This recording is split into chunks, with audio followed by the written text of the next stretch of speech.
Hello, everyone. Welcome to Heart Centered Tarot. As always, my name is Marina, and I will be your guide for this portion of the journey. Welcome, everyone, to the 17th Shine Your Light event. 17 months that we have gathered at the end of the month, and we consciously send out love, light, compassion, and unity to anyone, anywhere in the world that needs it. And folks, we are making a difference. So welcome, welcome everyone. If you are joining me for the first time, thank you so much for being here. I'll have some fabulous guests that are going to join us throughout the evening. And oh my gosh, I'm thrilled. I'm just thrilled to be here. Oh, thank you, Dawn. Dawn says I look great tonight. Thanks. A little bit of lipstick, it helps. So, oh, and Leanna Abrams. Hello from Grimshaw. Well, hello from Calgary. Nice to see you here. So, for those of you that have joined me, yes, happy Blue Moon, everyone. Hello, Annie Moore, Innocent Potato, James Spear, Claudia Hellstrom. Who else is here? Artist Liz, Kimberly Canoose, Leanna Abrams. Hello, James Spear, Innocent Potato, Dawn Turner, MGG, Barbara Hart Love. Let me see. I hope I don't miss anyone. Annie Moore. Hello. Hello.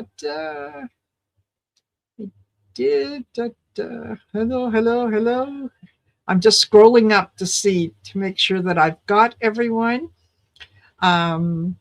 Lorraine Orr. Hello. Janet Jackson. We have got, who else is here? Cheryl 99. Hello. Hibiscus Healing, you guys. Sarah is going to be joining me later. And looking forward to having Sarah join us. She's gonna talk about a little bit about her channel and a few other things. So I'm so looking forward to that. And Bora Bora, of course. Hello, Bora Bora. And yeah, thank you all for being here. Don't forget to like, share, and subscribe to the channel. And please, as my guests come on, please make an effort to subscribe to their channels as well. And once you hit the subscribe button, the little pop-up comes up for notifications. And please hit all in the notifications. The reason that you do that is you will then you'll be receiving notifications whenever I post a video or I'm in a live show, whatnot. Same thing for all my guests. Same thing for all the other creators as well. If you don't hit the all button, the default is personalized. And I know you would think personalized. Oh, good. I get to decide what I see. Oh, nay, my friend. It is not you that gets to decide. It's YouTube.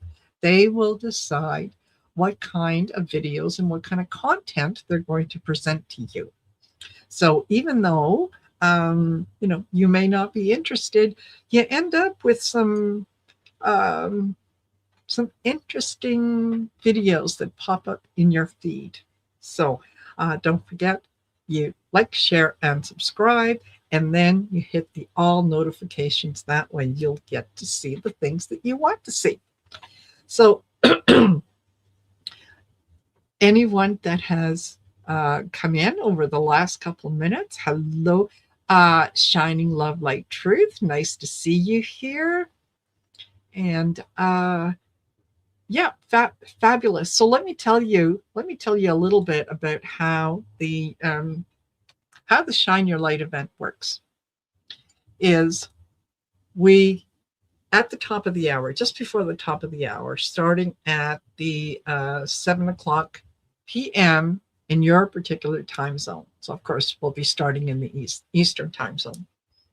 Just before, Val is going to join me, and she always does such a fabulous job of setting the intention with the prayer that everyone, we ask you to participate in.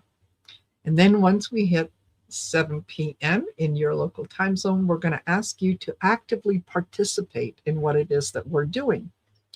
And how do you do that? We'll ask you to turn on your porch lights, put a lamp in, shine a lamp and turn it on in a prominent window in your home.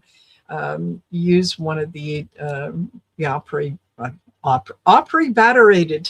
Oh, it's going to be a good night. Battery operated candles, and do the same thing. Put it in a prominent spot in your home, and that is how you get to shine your light along with everyone else. And whenever we do this as a collective, as a group, with the conscious intention of sharing that love, light, compassion, and unity with anyone, anywhere who needs it, it grows exponentially. So, you may look in the room and think, oh, well, there's only 50 people here. No. There's 50 people that are here at this moment, but each one of you is touching someone else, whether you realize it or not. And by the time that we're done, the energy that we send out into the universe is absolutely fabulous. And like I said, we are making a difference. Believe it or not, we are making a difference. So without getting too much into the politics or the energies or anything that is going around the world, look around you. Pay attention to how much kinder people are. Pay attention to how many more people you see smiling, how many more people you encounter that seem more peaceful, and know that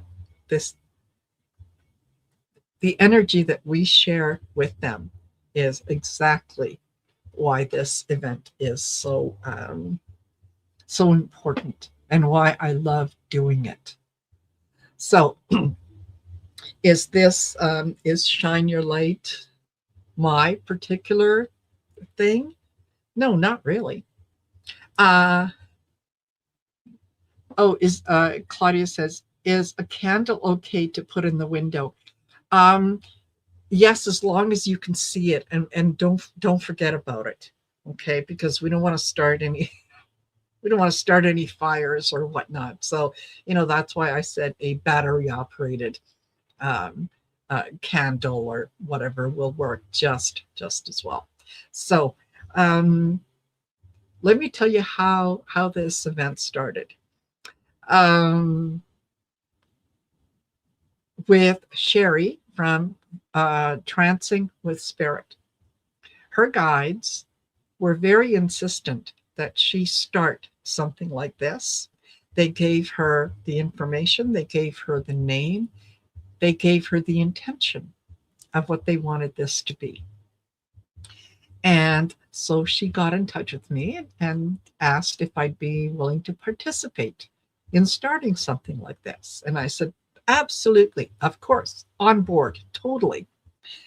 Well, we did the first 2 or 3 shows together, and it was a lot of fun.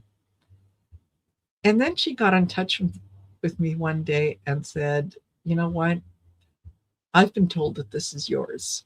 My guides have said that I need to step away and that this is now your event. So I determined I was going to carry on with it, but I always want to acknowledge Sherry at Trancing with Spirit for gifting me with this wonderful opportunity. So, we never do anything entirely by ourselves or on our own. So this has grown organically, and it has grown in such a way that I cannot conceive not doing it. So, yeah. And Kimberly, yes. Fabulous. Yes. We are lighting a spiritual fire, not a weenie roast. Although, you know what? If you're by a fireplace, hey, listen, you do you.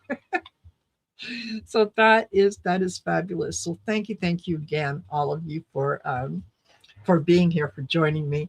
I will tell you some of the folks that are going to be joining us tonight is Allie of Heart and Soul Connected, Val, of course, Dragonfly Crystals and Next Level Channeling. Trish James is scheduled to join us, as is Sarah from Hibiscus Healing, and Diana Boyles from Oil Painter, Valerie Bradshaw, Illumination Portal, and Elspeth Tremblay of the Painting Healer. So if anyone else thinks that they would like to be part, by all means, absolutely, just let me know. So I'm really looking forward to the show tonight. And there are a few spots that I don't have anyone for those spots, and I think that they were left blank on purpose, so that we can kind of let spirit determine which way we're going to go.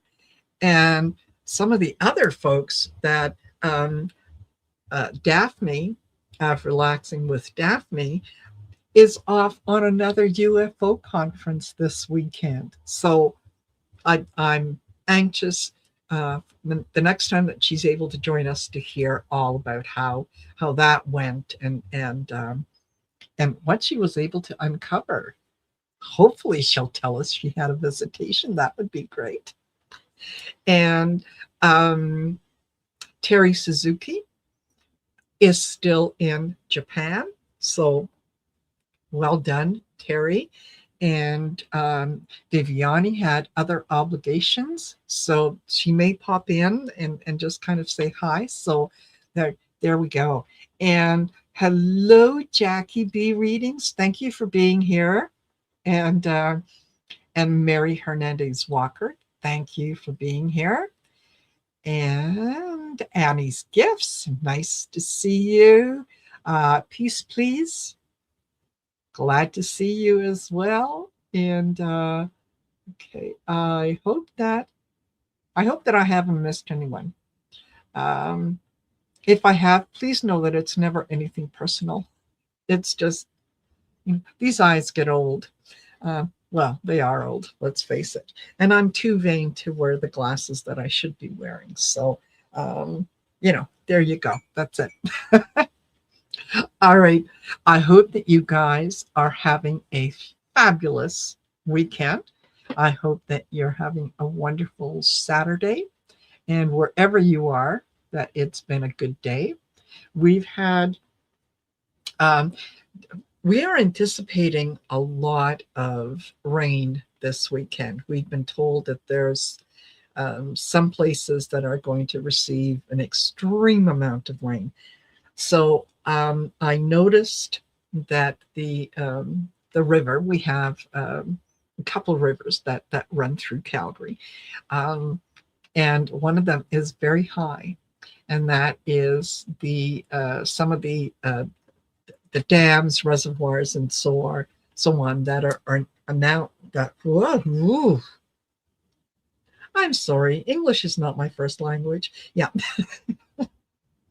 Some of those reservoirs and so on, they're being drained into the river, so that with the anticipated rainfall and with the with the water coming down from the mountains and so on, they're hoping to offset any possibility of flooding. So right now, knock on wood, it's a little cloudy, but it hasn't rained yet. So yeah, yeah. But if it should happen, and depending on the winds and whatnot, if for some reason I lose the internet connection, and I hope that that's not going to happen, um, we'll do the best that we can. Let's put it that way. And hello, Lois. And innocent potato, really, no problem. Days before a full moon can be difficult. All righty. And Dawn is saying, yeah, Sheep River, which goes through Okotoks, is pretty high. Yes. And yeah, the Highwood River that runs through High River is quite high today too. Yeah, High River had some major flooding a number of years ago. That it was just it it was awful. It was awful. So and he says, yeah, it was pouring here and really cold. However, the sun is shining now. Perfect. Perfect. Then that's what we're going to concentrate on. And there we go. Okay. So I do have my coffee. I do have something wet, cold that I can drink. I do have the cough drops because every once in a while, there's things come up, and yeah, it's my throat tends to act up. Yes, Don. Yeah, 2013. I remember going to a section of Calgary where it was kind of higher ground, and looking down and seeing the I think it was either the Bow River or the Elbow River. I can't remember which one it was. It was so high that I thought it is going to spill over into one of the major highway thoroughfares through Calgary. And just looking at even downtown, all the devastation, and the buildings who had underground parking lots that were just underwater. So yeah, that's Mother Nature at her finest, letting us know who's in charge. Yeah. And yes, Artist Liz, I do have something sweet. Yes, always, always. So anyway, I'm going to have a little bit of coffee, and hopefully my linguistic skills will remain with me so that I'm not mixing up my words. Although, okay. So, oh, and Dawn says, yeah, my whole townhouse was flooded to the top floor. Yeah, it was not pretty. It really honestly wasn't pretty. There was so much damage. And even outside the city. I mean, it was quite the event in 2013. Quite the event. So, let me tell you guys, one of the things that I've been doing over the last couple of days is I've been trying to update things on the Shine Your Light 2025.com website, and trying to put in information on some of the people that are going to be participating, that have participated in the show, so that you have a little more information about them. You can check out their channels. You can I'm trying to put in those that do private readings, and letting you know those that don't, and so on.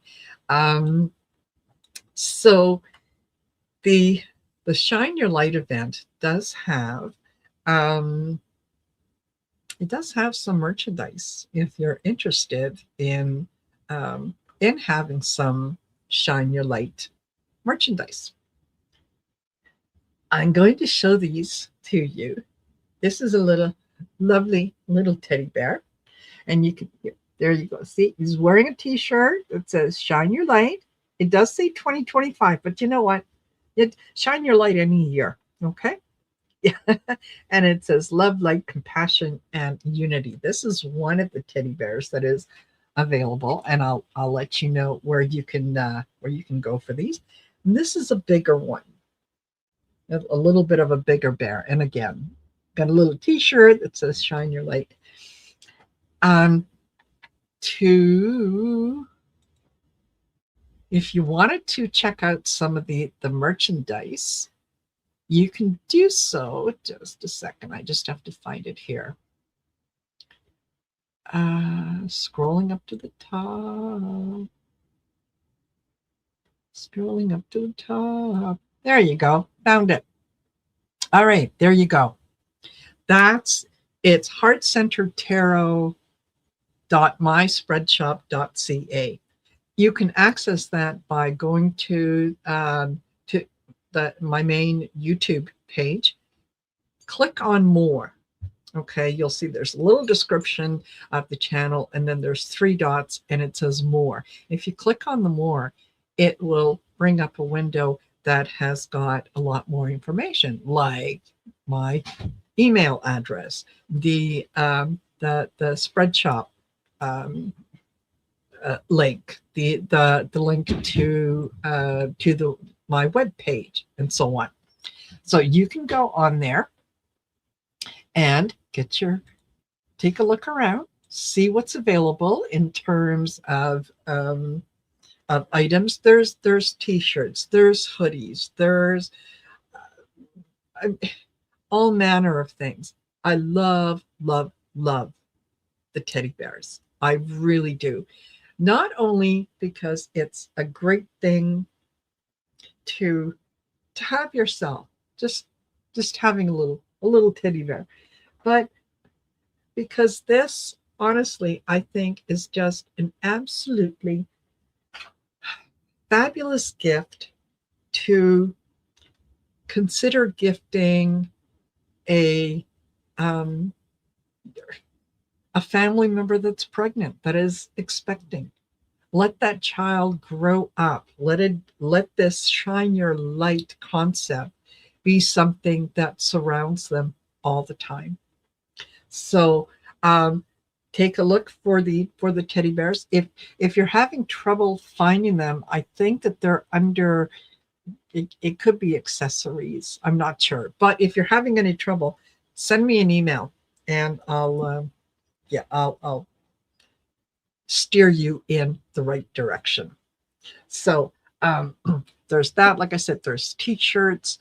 I've been contemplating changing, so that it would say "Shine Your Light 2026, 2027." But, quite honestly, that's a lot of work.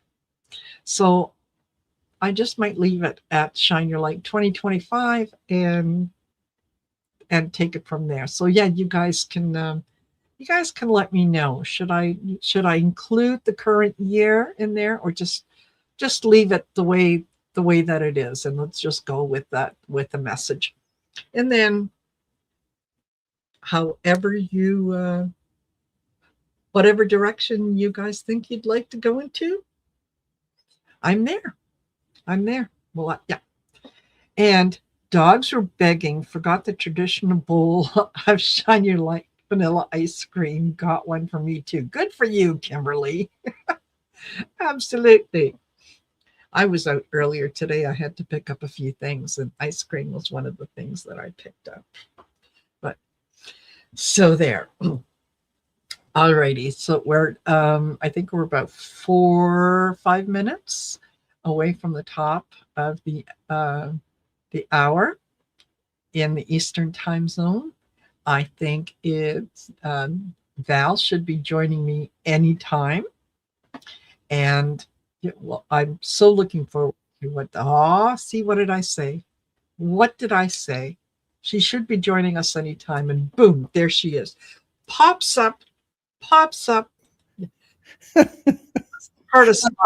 just in time. Just in time. And we're color coordinated. Yes, we are. Yes, absolutely.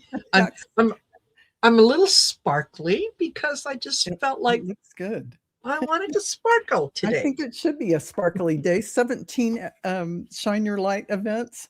I think Yes, that is a sparkly moment that we should all celebrate. yes, absolutely, absolutely. So, Uh, how are you, Val? oh, I'm fantastic. And did you hear about that meteor exploding over Boston skies? It was a No. huge, loud sonic boom.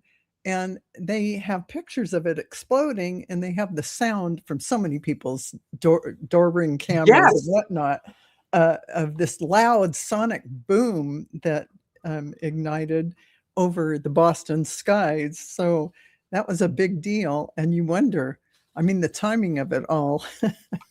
So, You read my mind. Yes, because isn't didn't independence kind of start in Boston with a you tea know, party or something? ooh, now you're talking Oh, to put oh, all those threads together. yes.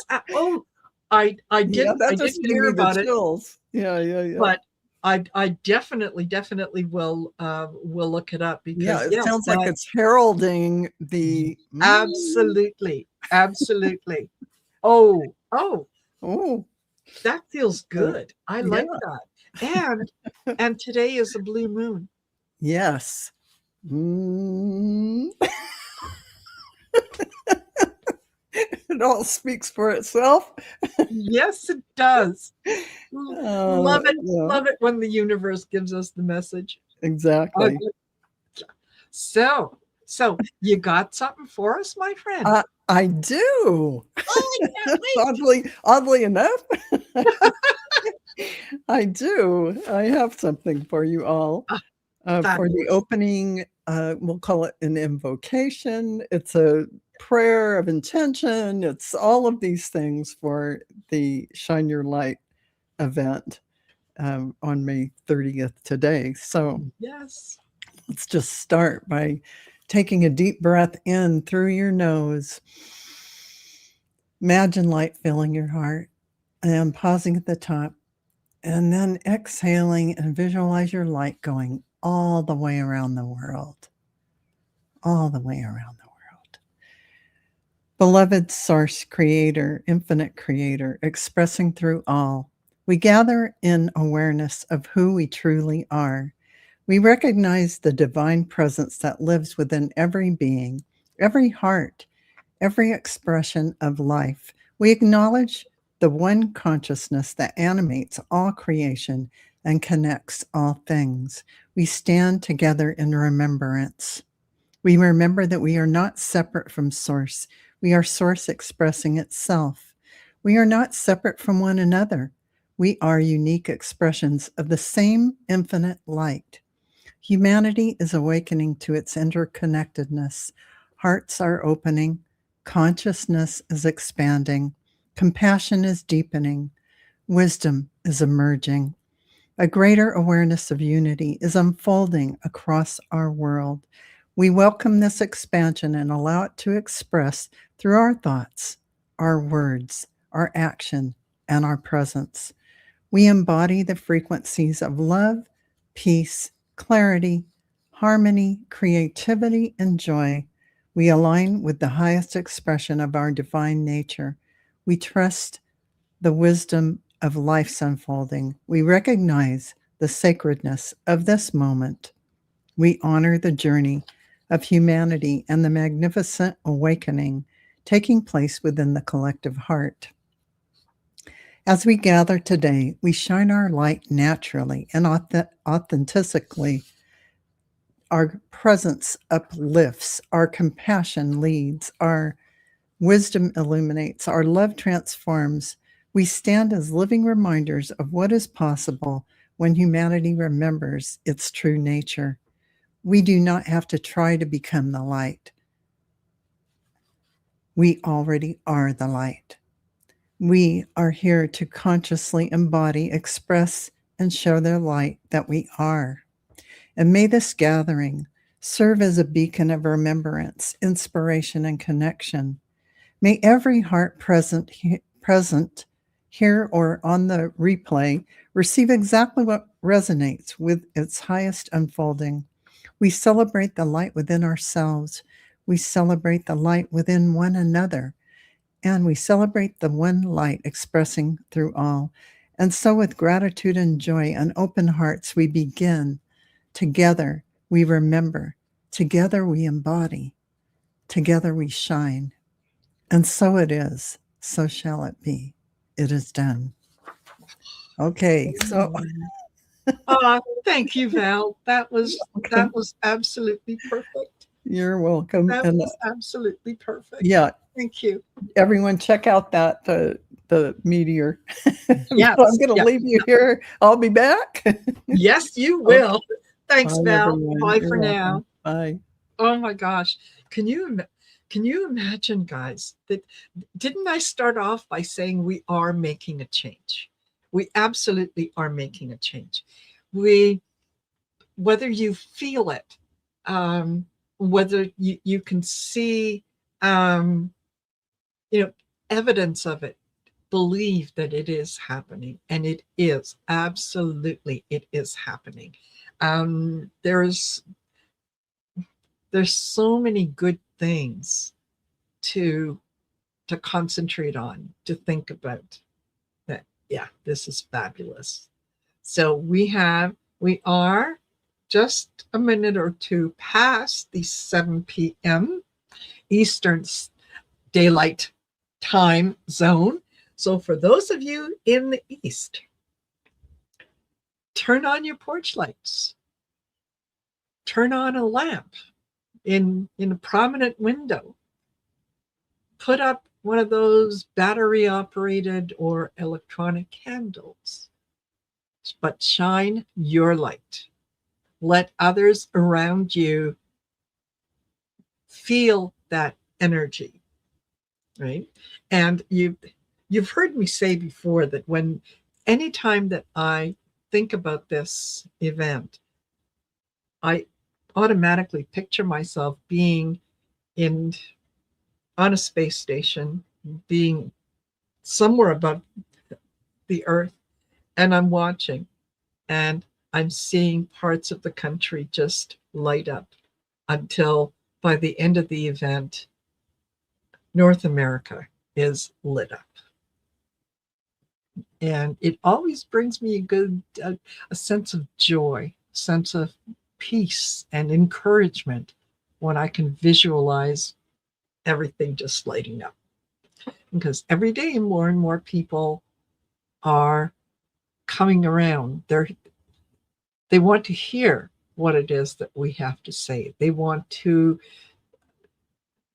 have questions. They want to know, how can, you're smiling all the time. How come you're smiling all the time?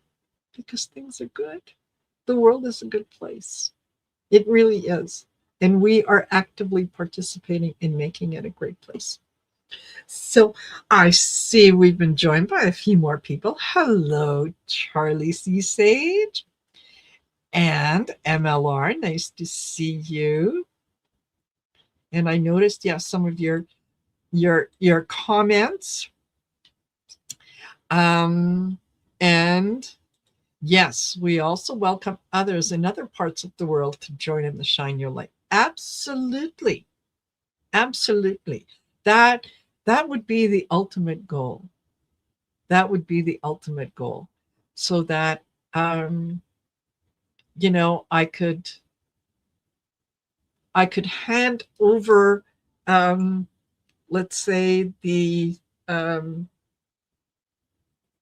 something in the Pacific, in the Asian region, whatnot, that someone else would be able to pick up the show where I leave it off, and then just carry on until, yeah, we do have the world lit up. Absolutely. Absolutely. Now, that is a great idea, Jen Bowles. Let's put it out to the universe, see what happens. So, what I this this isn't really related to the Shine Your Light, but it's something that, you know, I like to share good things with you. And I came across a salad recipe recently that is just absolutely fabulous. Just fabulous.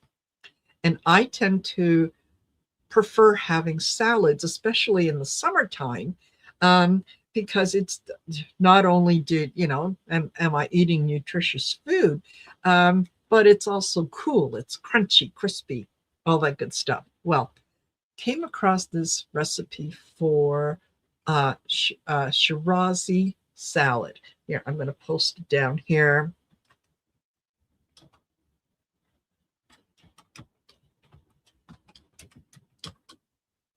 There you go. Yeah, Shirazi salad. Cucumbers, tomatoes, red onion, lime juice, a little bit of olive oil, fresh mint. Oh, the idea is um,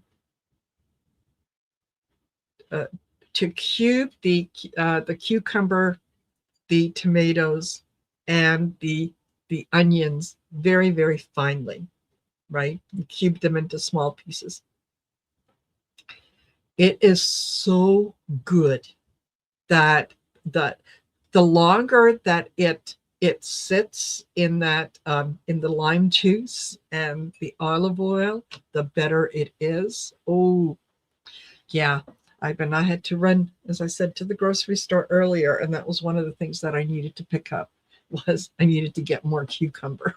So, and it's the English cucumber, or there is apparently a Persian cucumber. Never heard of it.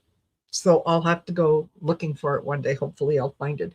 But yeah, absolutely fabulous. So there you go. If you have an opportunity, check out the Shirazi salad. I know there was one that I saw, a lady on YouTube with a cooking channel, and she was showing how to put it together. And if you wanted to add a little bit of protein to it, you could open a can of chickpeas, drain it, wash it, throw it in there. Boom! All of a sudden, you've got instant protein. And if you like the Greek version of the salad, instead of the lime juice and the olive oil, you can throw in a little bit of the Greek yogurt and a little bit of dill, and boom! All of a sudden, it's a completely different salad. So there you go. Okay.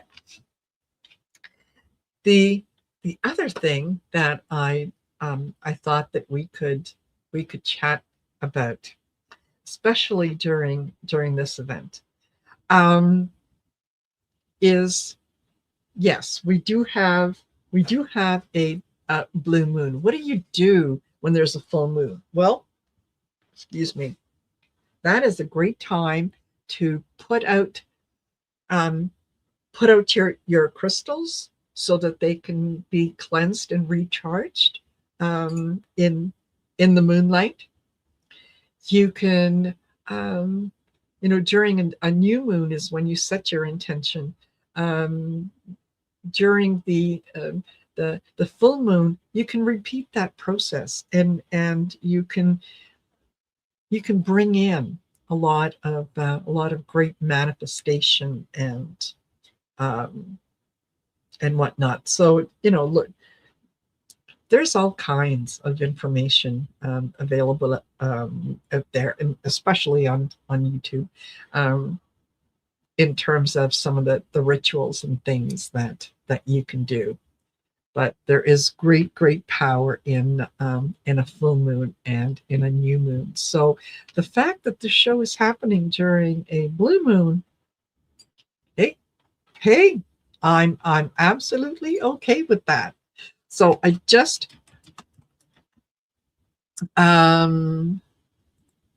the Yeah. It doesn't, calling it a blue moon, it doesn't mean that the moon is blue.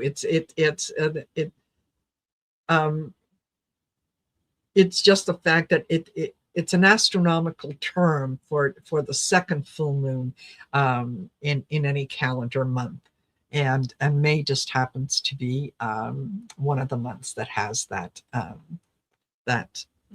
second full moon.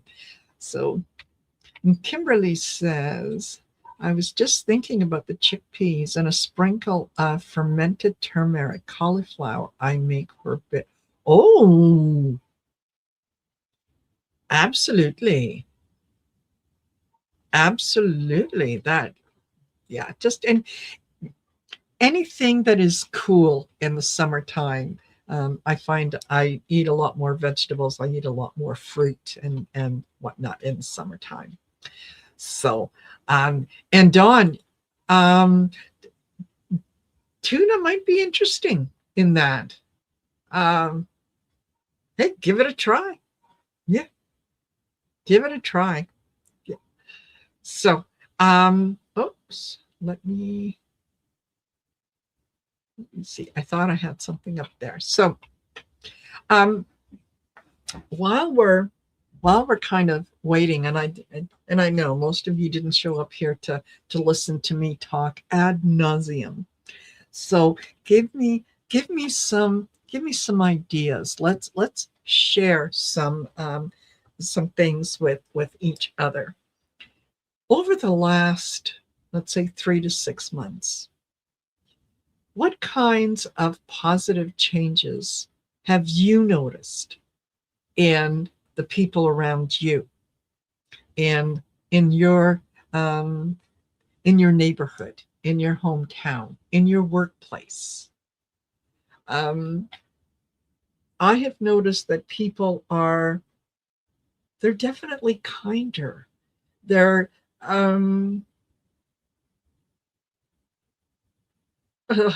thanks, Don. They're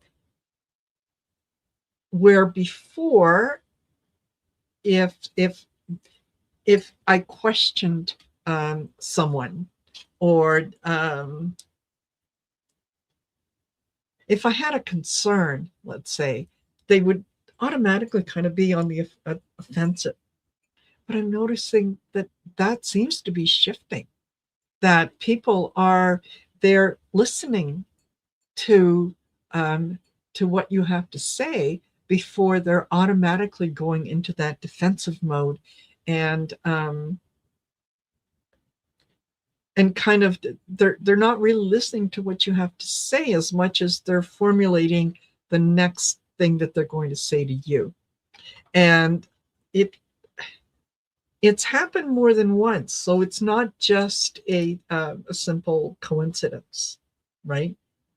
So I think that, yeah, people are it's almost like, we've gone to the top of um that anger scale, and people they're exhaling, they're saying, yeah, you know what, let's can't we all just get along?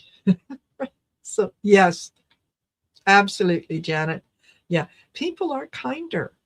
They're they're they're more willing to communicate, more willing to be open. I'll give you an example. One of the things that happened as I was doing a little bit of grocery shopping, was when I got close to my vehicle and I was going to start putting the groceries in the car. There was a truck that was parked next to me, and the fellow came out of the truck as I was putting the groceries in, and he said, "By the way, did you buy a single cucumber?"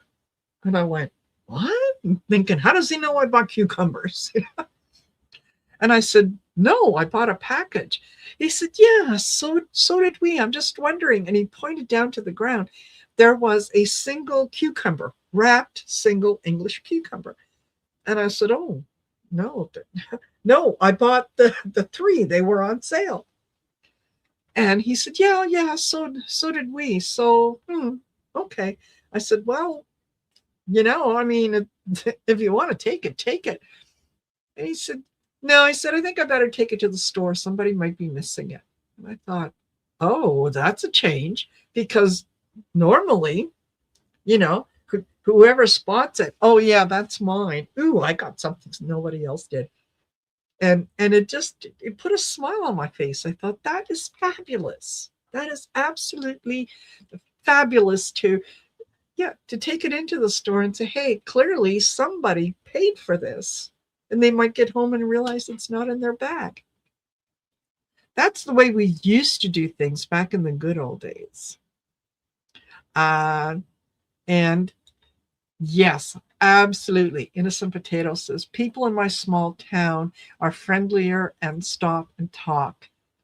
Maybe because I ditched my 18-year-old PT Cruiser and walk everywhere, I'm meeting more neighbors and children too. Absolutely. Absolutely. That is fabulous. That is fabulous. And Dawn says, yeah, I find the energy I put out affects how people respond to me. Yes. Very, very true. Very true. And Barbara Hart Love, more people are calling out unkind behavior. Yes. Yes, they are. And Janet Jackson, people seem to be less afraid. Yes, absolutely. And we're, yeah, yes, Dawn, we are responding with letting people know what is acceptable, what it is that we're willing to tolerate, right? And that is, it's a return to kindness. It's a return to more of that community feeling, where, remember back in the day when you knew your neighbors, and they knew you, and neighbors looked out for each other. And if they saw something that was a little out of order, or whatnot, they would speak up. They would say something. They would ask questions. Oh, who is that person? Who's this? Who's that? And it was how we looked after each other, right? And then we kind of got away from that and went more to, it's, I look after myself. I don't need to know who my neighbors are and whatnot. And all of a sudden we stopped having community, and we had neighborhoods where it was just a group of people who happened to live in the same place, right? So, yeah, there you go. It is making a difference. Absolutely, it is making a difference. And alrighty, you guys. Well, I told you Allie was going to be here, and there she is behind the scenes. She just popped in, so I'm going to bring Allie on here and see what she has to share with us. All right, here we go. Hello, Allie. Hi, Marina. Hi, everybody. It's good to be here. Thank you for being here. Good. Good. Yeah, it's runny nose. Oh no. Are you coming down with something? No. I just have spent the last 6 hours cleaning in my. Oh. I have my dumpsters almost full, and oh my gosh. I spent all day yesterday pretty much out there too. So if you haven't heard of it, it's called Swedish Death Cleaning. I didn't know the name of it before Rossi told me about it, but I feel so much better. Yeah. I have room to move around now. So yeah, a woman on a mission. Yes. That's right, Jen. Yep. I get it. Different kind of light, but shining my light on stuff I don't need anymore, stuff that doesn't, that only clutters and weighs me down. So I guess there are several books out there about it. Of course, I was going to buy one and I thought, no, then I'll have to get rid of it later. Yes. So I decided not to. Yeah. Yep. Yeah. Absolutely. And whatever information you need to get on it, I'm sure that you can probably Oh, look it up on the computer and take AI it will from tell there. me whatever I need to know. Yes, I'm sure. Yeah. yes, So, yeah. absolutely. And Yeah. you're right. It does feel good. It does. It releases us from our attachment to things that we have been told that we should be attached to, and that Yeah. if you Yep. get rid of that salad bowl that grandma gave you, that means you don't love grandma. No, Just I love you, Grandma, but I don't need your bowl yeah, anymore, It's very interesting because I have always heard if you don't wear something for 6 months or yes, you don't, then you don't need it anymore. Now, I have lived through different weights, and so of course yes, I kept stuff just in case or whatever. But finding boxes that I packed up in 2022 because we were thinking about moving, and I don't even know what's in them.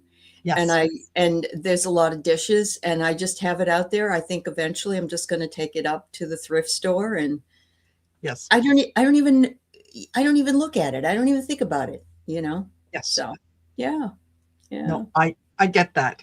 I get that. Mhm. I was um I always like to collect things because you never Yeah, know when you might need something. true. It's that scarcity mindset, right?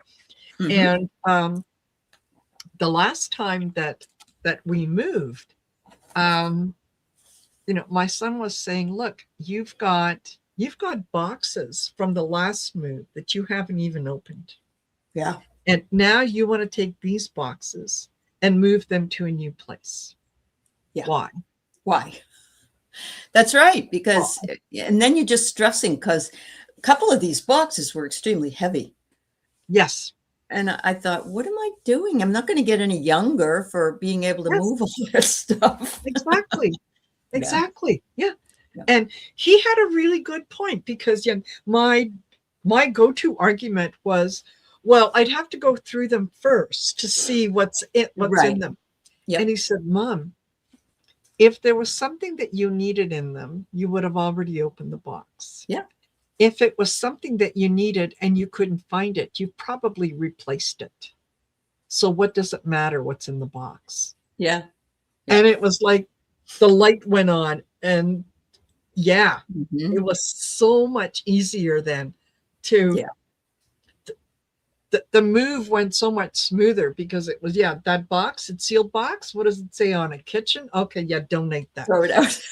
Or Throw it out. donate. Let Yeah. let Yeah. someone else go Uh-huh. through it and decide. That's right. That's right. What the really bad part yesterday for me was that when he closed his office, we had to hurry up and bring everything to the garage. And then when I had the thing with the RV, I had to do the same. And not everything was packed really well. So there's a lot of mouse smell. Mm. And it's so some really good things that I might have kept, I can't keep because some beautiful purses that I completely forgot. I have the tags were still on them, Oh but my they gosh. were Yeah. filled with mice poop, and so Yeah, you don't want yeah, that. I know, I You know, don't want that. but yeah, I'm seeing other people. Innocent Potato, you've been in your apartment for 20 years. Oh wow, yep, Yeah. yep. That's a That, long time. That's a long yes, time. it is. And Yes. so you have 3 storage units, MLR. Oh, honey. Yeah. Oh, That's a lot. when I worked in the storage business during the early part of the 2000, we had a lady that had 3 10 by 20 storage units, which is as big as a garage, even bigger. Yes. And she was paying $2,500 a month to store stuff in there because that's how much they cost. Oh my God. And she eventually went to where they took her to, what is the word, where they were selling everything. They took her to that point, Oh, and oh, oh, yeah. everything that was Auction. in there, auction. Yeah, thank you. Everything that was in there was useless stuff. Papers, like newspapers from 40 years ago. Oh my God. She was paying to have newspapers and things stored in her unit that Yes. weren't worth a nickel. you know? So, Yes. yeah, it kind of opened my eyes a little bit to that and realized that's just not the thing to do. No, Yeah. no, Yeah. it isn't, because it's not. Uh, it, I realized it's not. I don't need to have the physical object to take the memory with me. The memory is going to, of whatever that represents, is Yeah. going to be with me, whether that object is there or not. That's right.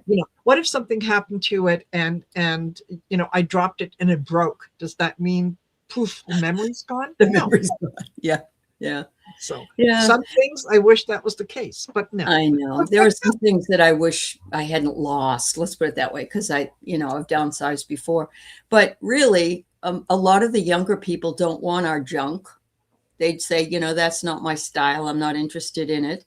Yes. And the other things, they'll pretty much tell you what they'd like to have when you're gone, so you can put those aside. But yeah, you can't take it with you.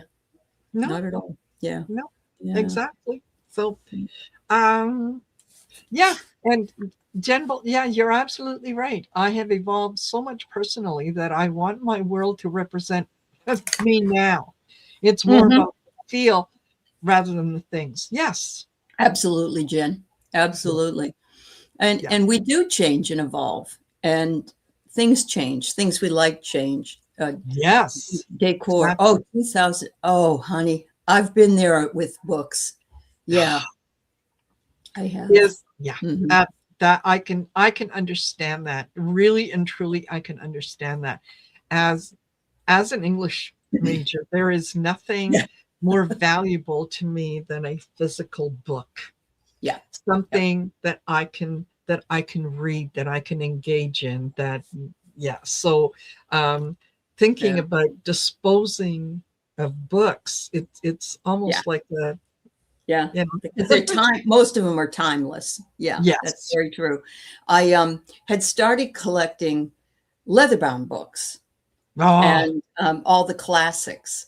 And now I don't really even want them. I want to sell them, but I think I paid $30 or something per book because they're in good shape.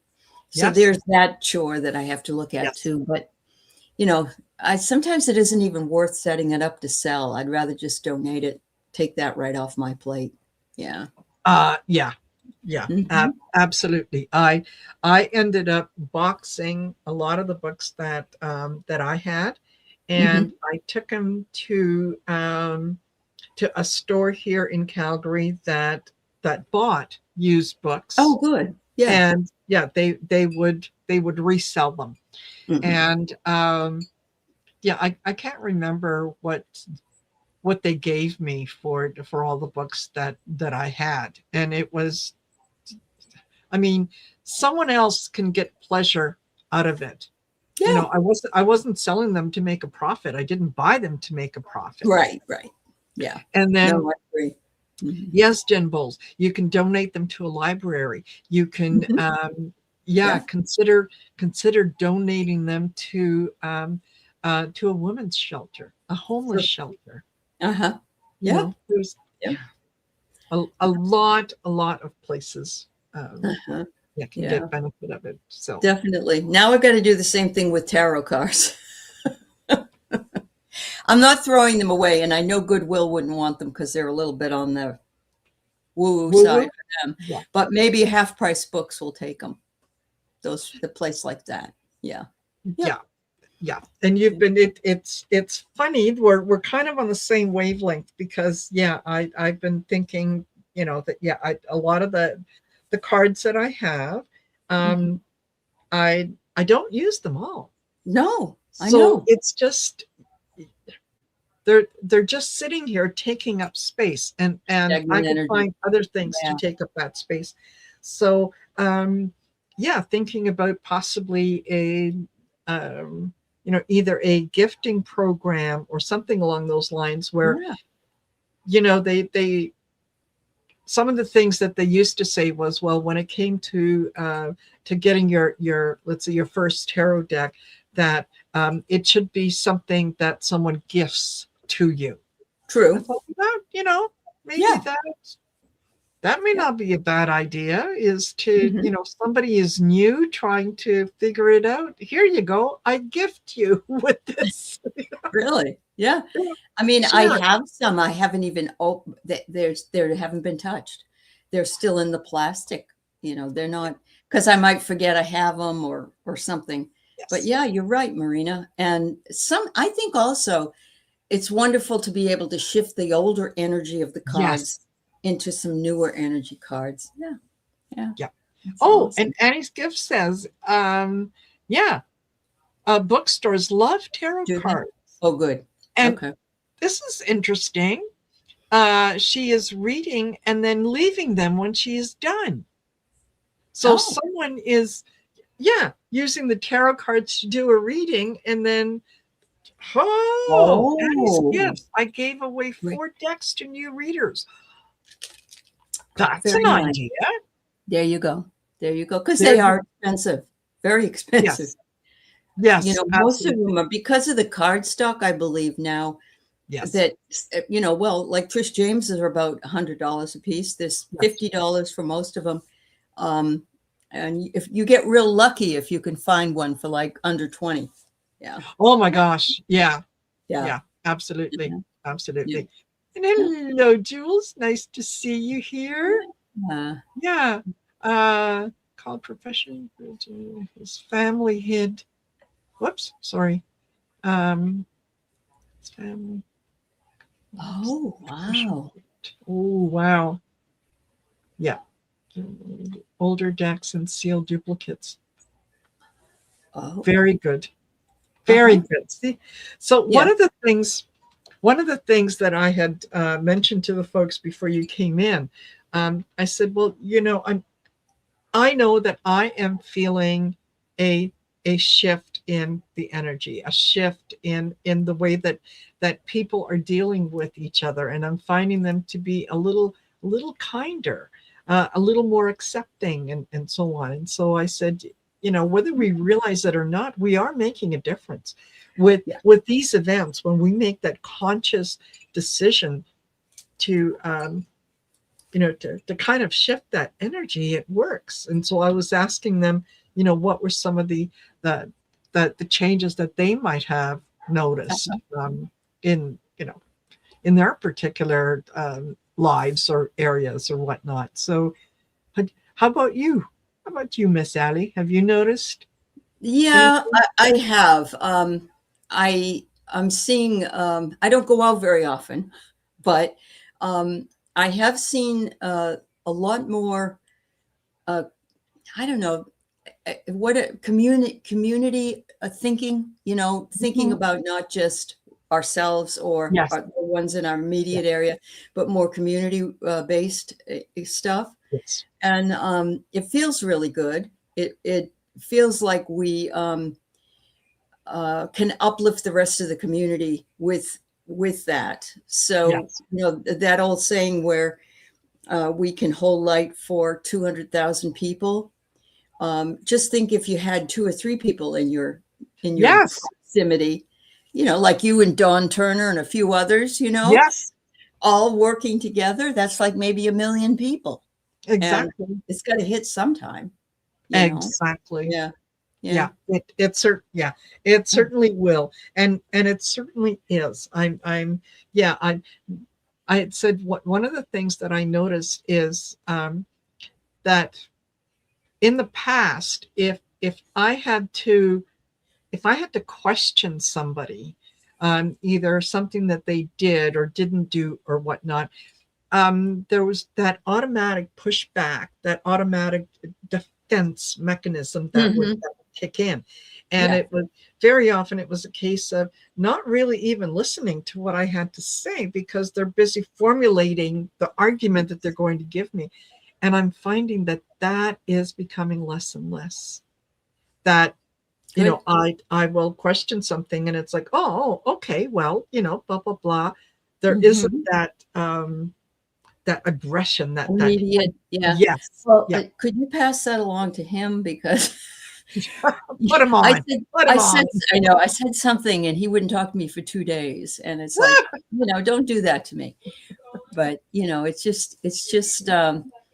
it's so important for us to be able to say it. And no matter, it's really Yeah. hard to couch your words all the time. Yes. Sometimes they just come out and they are a little harsh. Yeah. Yeah. Yeah. Yeah. Absolutely. Well, you know what? You can always do what sometimes my son does with me when he thinks that I'm getting out of hand, is he'll say, "Listen, I'm ultimately going to pick the nursing home that you're going to go live in. Do you want it? Do you want it to offer more than bread and water?"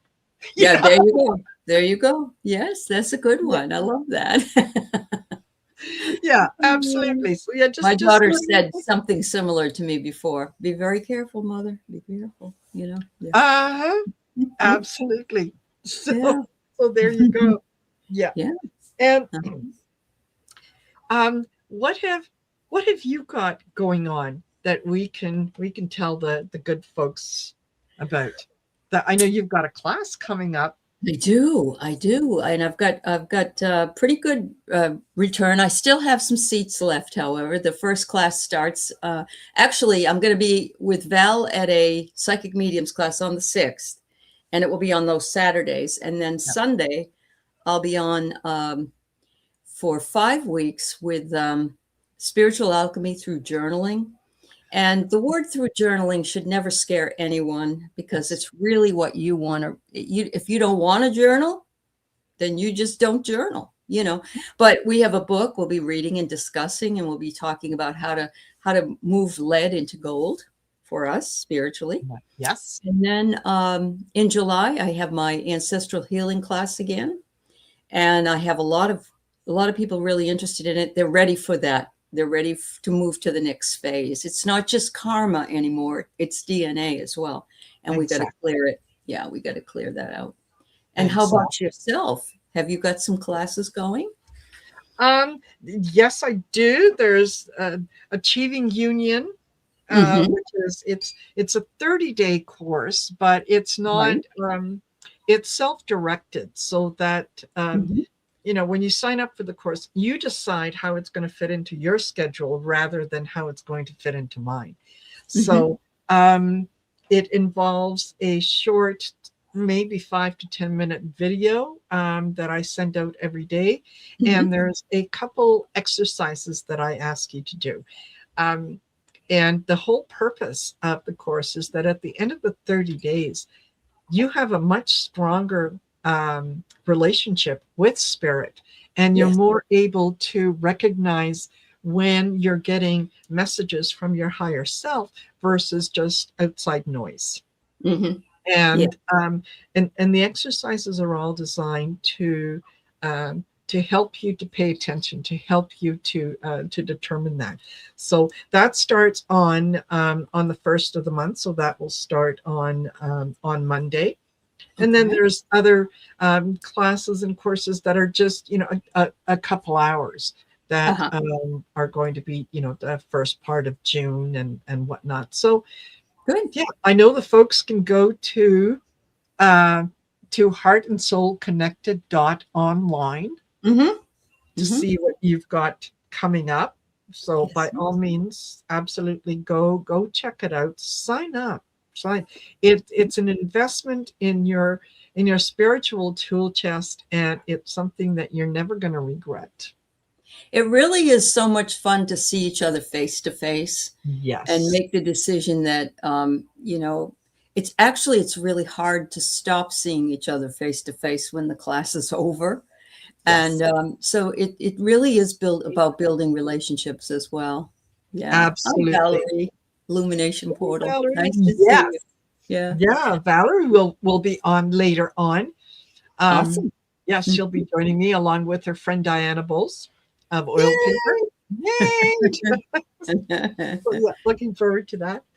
And yes, and if any of you are interested in taking a look at the courses and classes that I have on offer, you go to my website, which is marinasheartcentertarot.com. Take a look. Both Ali and I offer personal readings. Yes. So, and they're picking up. I've probably had 5 or 6 the last couple of weeks. It's been great. So I do the Akashic, or you can get an oracle reading. So Yeah, I know. exactly. And don't if you guys are thinking about booking a reading, don't think that you have to just concentrate on one thing. Well, if I book a tarot reading, I can't ask a mediumship question. Because I don't know about you, Allie, but it's like, once I start the reading, spirit Yeah. takes over. Spirit Whatever does. it wants to bring in. That's And right. it can encompass, tarot, oracle, mediumship, It can. intuition, all kinds of stuff. Yeah. So, yeah. Yeah, you're tapping into your intuition and we're not going to say, wait a minute, spirit, that's not Yeah. an oracle. It's not a tarot can't question. give them that. Can't give them that. Yeah. Yeah, exactly. Exactly. Yeah. So it's always a lot of fun. So there you go, you guys. You take a look and see what Allie has on Thank you, on Marina. offer. And there's some of the classes and courses, that that I would be interested in taking. And sometimes the reason that I hesitate is because I'm so busy. Making the commitment. Yeah, making the commitment, like, oh, I'd love to do that, but that means I have to do this. It's kind of the trade-off. The trade-off, but it totally is. Yes. I see artist Liz in the chat, and I want to say that she is now doing some more readings. She's going to be working with someone else and doing readings. Yes. So I just want to shout out to artist Liz and wish her well with getting her own channel up and running eventually. It will be wonderful. Yeah. Baby steps. Baby steps. Forward. You move forward every day. You move a little forward, and it feels a little more comfortable. And I mean, we've all had that first day on the job. Oh, right? God. More than once. More than once. Yeah. So we know what it's like. And one of the lovely things about this community is just how supportive we are of each other. And how we take joy and pride in seeing others succeed. Definitely. And succeed you all are. There's been a lot of instant manifestation going on, and I'm seeing it in real time. It's sometimes before the end of the day. Yes. We have to realize how very powerful we all are. That we all have, of course, maybe some different gifts or some different energies, but at the same time, each of us come together into this great, big, beautiful light. And it really makes a huge difference that we work together. So absolutely. It's the big puzzle that you don't know what the picture is just by looking at one piece, but they all fit together. Absolutely. And the more pieces that you put in, the clearer the picture becomes. Yeah. Right? And you can't cram a puzzle piece into the wrong spot. No. As much as we'd like to sometimes. Yeah. It's amazing. Do we have scissors? Come on. We have.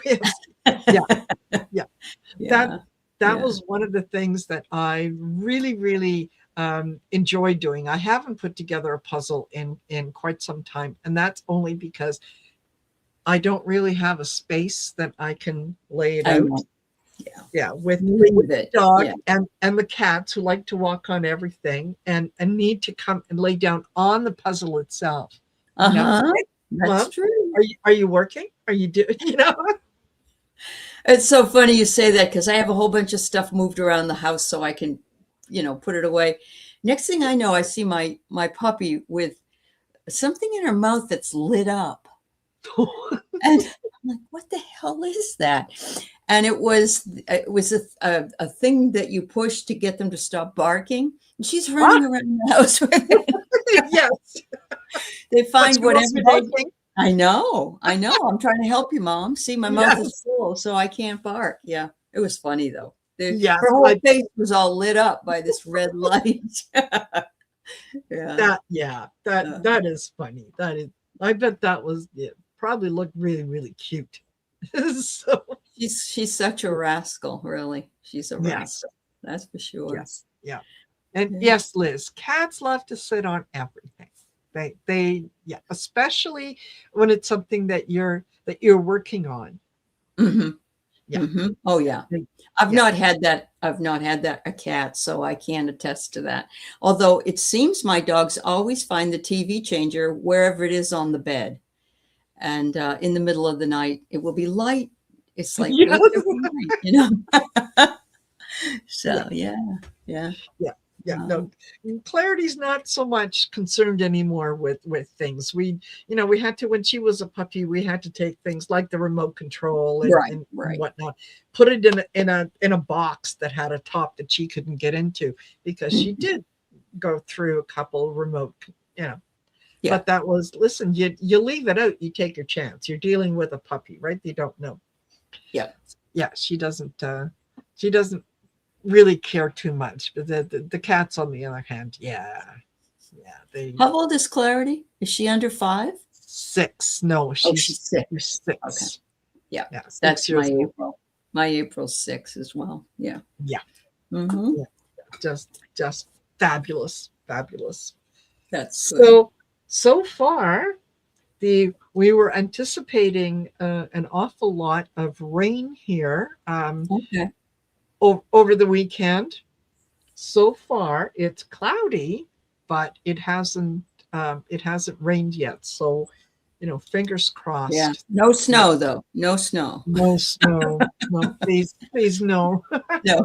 I know. Yeah, Yeah. yeah. But the weather is just, the forecasters were just a little worried about an overabundance of rain, and causing flooding and potential for flooding and whatnot. Yeah. So yeah, it's, as long as it can hold off, that's okay. And when are the Calgary days? That's in the summer, isn't it? Calgary Stampede, yeah, it Mhm. usually starts between the first and second week in July. It runs Oh, for 10 July. days. Okay. Yeah, so Wow. that's in July, and usually the weather is pretty good. Mhm. Although you can count on a thunderstorm generally between 10:30 and 11 p.m. during Really? during the stampede. Yeah, it's Okay. just Yeah. it's All just right. yeah, what Just the way happens. it rolls, huh? Yeah. Okay. Yes, That's funny. yeah, Yeah. absolutely, yeah. Mhm. And yeah, so there's that to look forward to. And I think this year, it's, with everyone being so much more inclusive. I can't wait to see the difference and what it's Yeah. going to be like, um, when a large number of people are gathered into a small space, like the Yeah. Yeah. Stampede grounds. I think it's going to be interesting to go down and just observe and watch Yeah. and see what. You're brave to do it. I can't seem to go to places where there's lots and lots of people. I can't deal with that energy. Even if I'm got my mirrors up and everything, it wipes me out. I just don't, I don't know if it's just my new edginess or something, but it tires me out. Yes, Yeah. yeah, Yeah. yeah. I know a few people that it does that too. That they can, yeah, they love to go to the bigger shows and whatnot, but yeah, they get in there and it's like, oh, get me out. Yeah. Yeah. You So can pick up on all the energy, even if you've protected yourself. yes, And I don't even go, I haven't been to a mall, I don't think, in about 10 years, because that's yes. one of those places that, of course, I don't think people go, maybe I'm wrong, but I don't know. Do people here, do you go to the mall very often near where you live, or do you mostly buy things that are delivered? That's what I do usually. I just Mhm. save me gasoline, time, energy. Yeah, Yeah, it would be interesting for yeah. me to know. Yeah. They're I ghost do. towns? Yeah, Okay.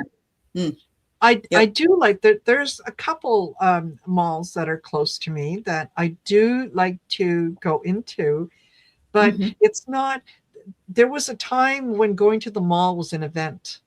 I know. right? Yeah. And And yeah, the young kids, you know, the teenagers, they always hung out at the mall. the Yeah. mall. Yeah, Mhm. not so much anymore. Now it's the go in with a purpose, go Mhm. into the stores that I need to go into. Yeah.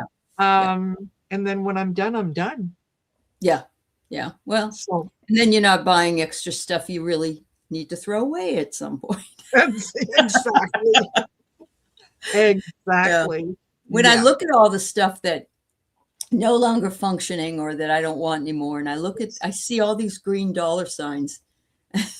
They're moving in one direction, and I don't regret it because what's the use of regretting it? But you know, Exactly. if I really thought about it, by now I could have been retired, and I just didn't plan right, I guess. Yeah. So Well, yeah, yeah. you never know what's coming around the corner. All the stores are closing, Sarah.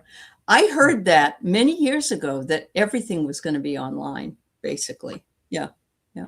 Wow. And we got a good taste of that the early 2020s, right? When Yeah, you couldn't go. that's right. And yeah, and Mhm. people realized, okay, well, maybe this isn't so bad, maybe I don't need to go out grocery shopping if I just put my list together and You send know, it. a lot of people were really depressed, and I understand why, because there were people that were, had domestic violence problems, or they had children that were, or older people that were sick or whatever. For me, I almost didn't want to go back to the way it was. I wanted to stay in that little cocoon. Yeah. And in essence, I really, really have in a lot of ways. And that was never my nature when I Yeah. was younger. I was always on the move, like you, going down to go to Mount Rainier or Yes, Mount St. that's right. Helens. Yeah. Yeah. End up somewhere else. This Ending up doesn't in look good. Vancouver. Yeah. Yeah.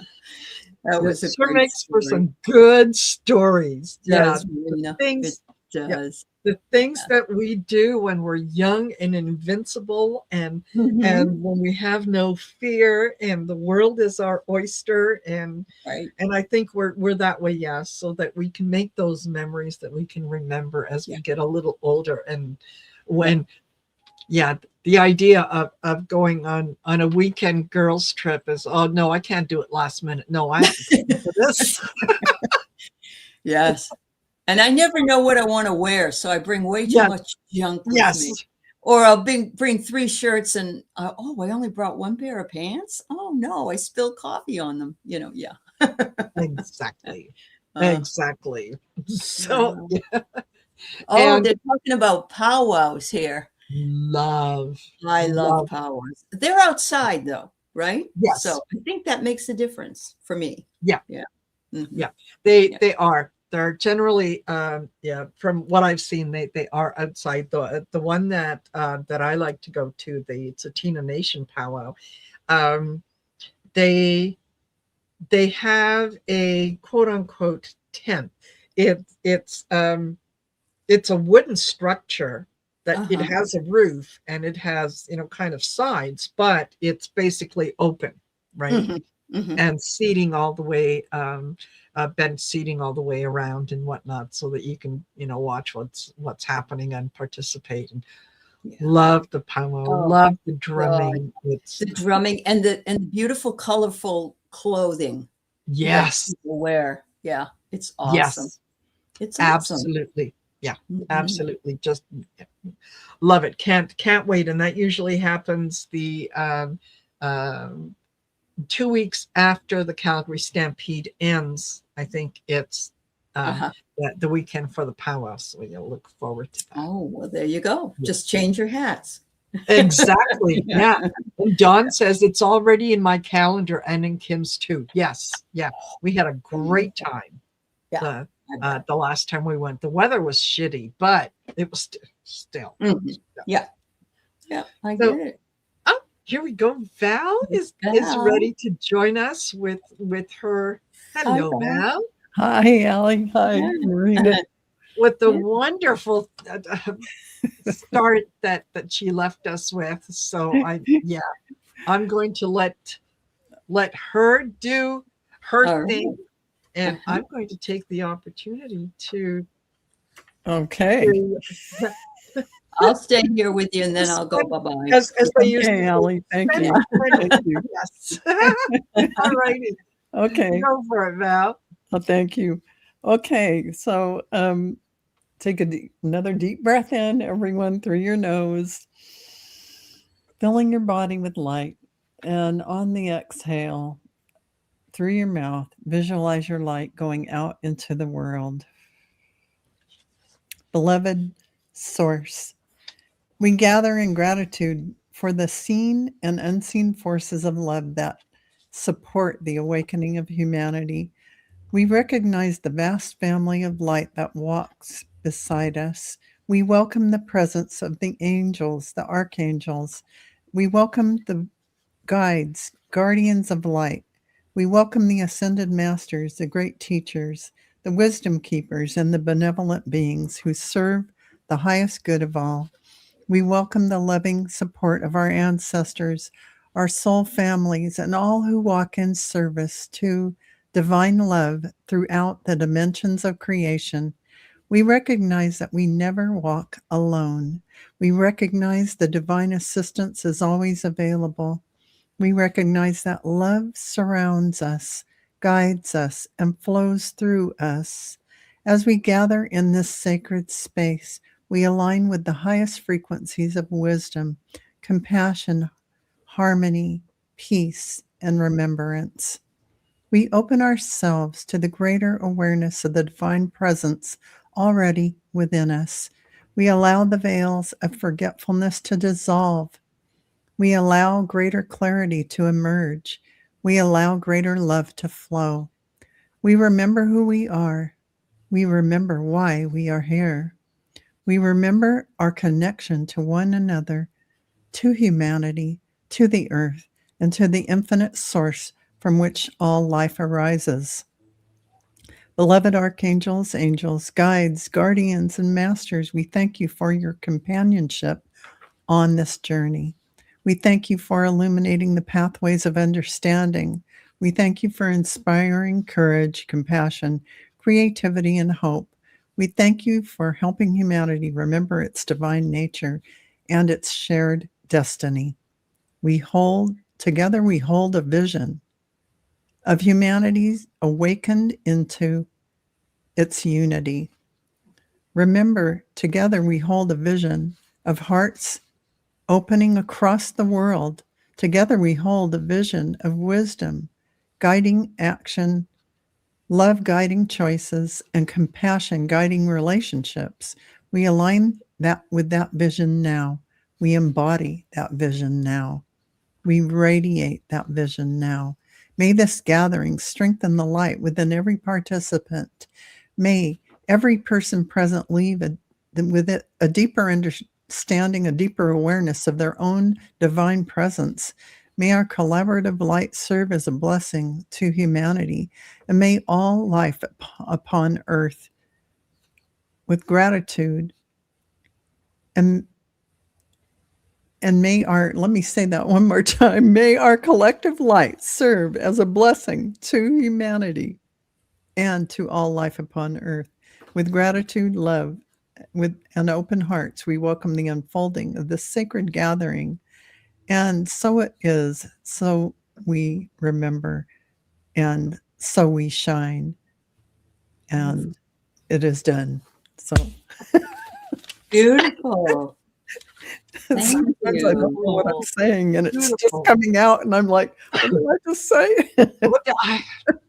It's interesting. When I was a young girl, one of the songs that I would sing as a soloist in the church was "You Never Walk Alone," which is a beautiful song. And Yes. I could hear it when you were, because you said "We never walk alone," You and never I love walk that alone. sentiment. Thank you. That's beautiful. That just gave me chills. I Yes. love that, Allie. Yeah. Thank you for Yes, sharing that. Thank you. Yeah, Oh, thank you. Powerful, powerful. Well, I'll be Val? skedoodling. Yeah, So- I'm going to Yes. go along too. Are you okay, Marina? You got someone Yes. coming right in? Yeah. Okay. Yeah. Bye, All right. everyone. Soon. All right. Everybody, take Love you, care. ladies. Thank you. All right. Bye for now. Bye-bye. Well, hello. Excuse me. Hello, Kiba. Thank you for joining us. And I noticed, Innocent Potato talking about talking to Claudia about visit the Iroquois tribe. And if the warriors wanted to go to war, they had to petition the Council of Elder Women, the grandmothers. Exactly. Exactly. There is, and I've said this more than once. Um, and oh, let me finish this. Yeah. With our every decision, we must consider the impact of those decisions on the next 7 generations. Absolutely.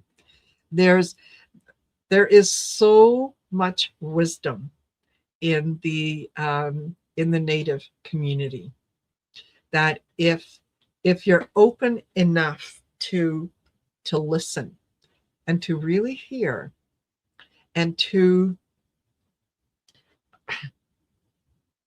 take what is being offered with an open heart, the the teaching of the Native community, the traditions of the Native community, wherever it might be in the world, they are so impactful. That when I hear the stories of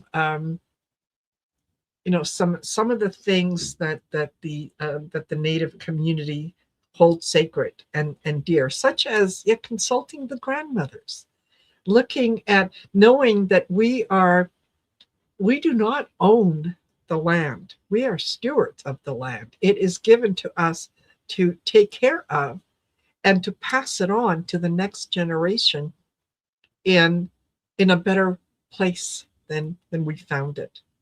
So those are a lot of the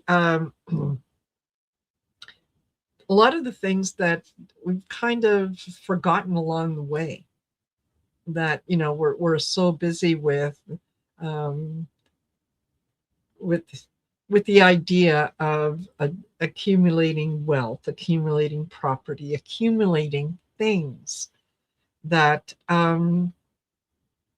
that really, yeah, like Ali said, you're weighed down by it. It's that Native communities traveled. They went where the animals were. So it didn't take them long to put up the teepee or to take down the teepee and to just move and know that they were Mother Earth always provides everything that we need, not necessarily the things that we want. And it's the things that we want that weigh us down, that keep us um, in certain places, because the idea of having to uproot and go somewhere else becomes daunting, in terms of, oh, you have to move all this stuff with you. The memories that those things bring to you or instill in you, memories don't take up much room, right? Physical things take up room. So yeah, I'm so glad that you guys are sharing so much with each other, and the things that you're doing and whatnot. Hopefully one of these days I'm going to have an opportunity to maybe travel to some of the powwows that are in different areas. So there we go. Well, my goodness, I have the lovely Trish James, who I'm going to be bringing on. Here we go. Say hello. Hello, Trish. Oh, can't hear you. Okay, I'll go out. We got it? Nope. Yep, got it. No repeat, or like last time? I had terrible sound last time. No, it's perfect. Okay, It is I thought I'd do a mic check first thing, so I don't go through the whole show with terrible sound and then check it at the end. No, you're fine. How are you? Very well, very well. I thought we haven't caught up for a while. I think I there's been know. a we normally do the little one in between, which Yes, feels I like forever. know. I know. It's been busy. So, this time around, we're gonna have to plan something Yeah. within the next day or two.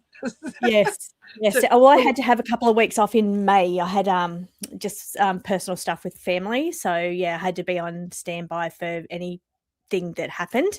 yes. So yeah, I had to have a couple of weeks off live. So I haven't done too many lives at all with anybody on my channel Mhm. over May, which I Fabulous. miss. I especially miss the readings. I miss doing Yes. the live readings for people. I miss that. Yeah, absolutely. Absolutely. And so what have you been up to? What have you been doing? What have you been creating? And Well, I've been doing a lot of the personal readings for people, but creating, I do have a new little one that I was working on for a long time, which is a personal deck. I think I told you the story about the Toth bird, the big bird with the big beak flying around my backyard when I was yes. downloading the information.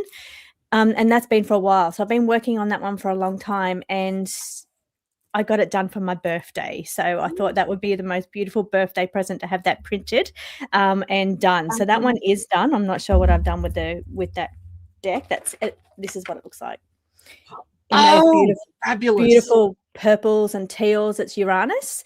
Yes. My ascendant, I'm Aquarius ascendant, so I'm ruled by Uranus in modern astrology, and it's entered into Gemini, which is my sun sign. So I'm really connected to Uranus. It's all the traits of Uranus, all the things that I love. It's like that, very Aquarian type energy. Yes. So it's been really beautiful creating this deck. And I pulled some cards for today, and it was interesting. Val's beautiful meditation. She was talking about awakening of collective, I think she said. Yes. And some of the cards that I pulled that the cards wanted to talk holographic. See that? Beautiful. Yeah, just I love it. So it's holographic. So I got the awakening, which was in her meditation of the shared field, which is the collective energy. So Yes. that came up. But I think that's the energy that we're in right now with this moon in Sagittarius. So I think that's been very important. But that's what I've been working on.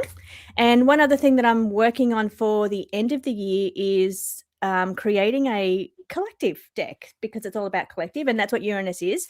Uranus and Aquarius is about the collective.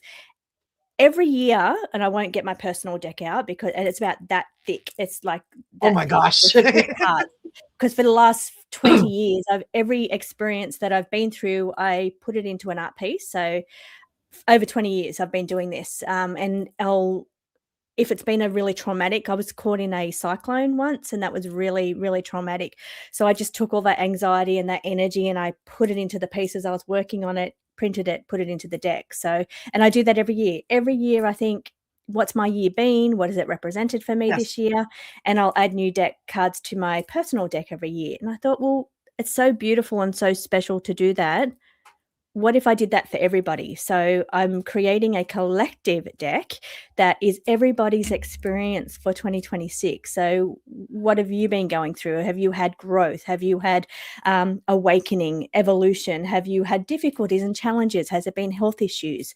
So I'm talking to lots and lots of people at the moment about what they've been going through, and I'm starting to put together their piece and putting it in a deck for the end of the year.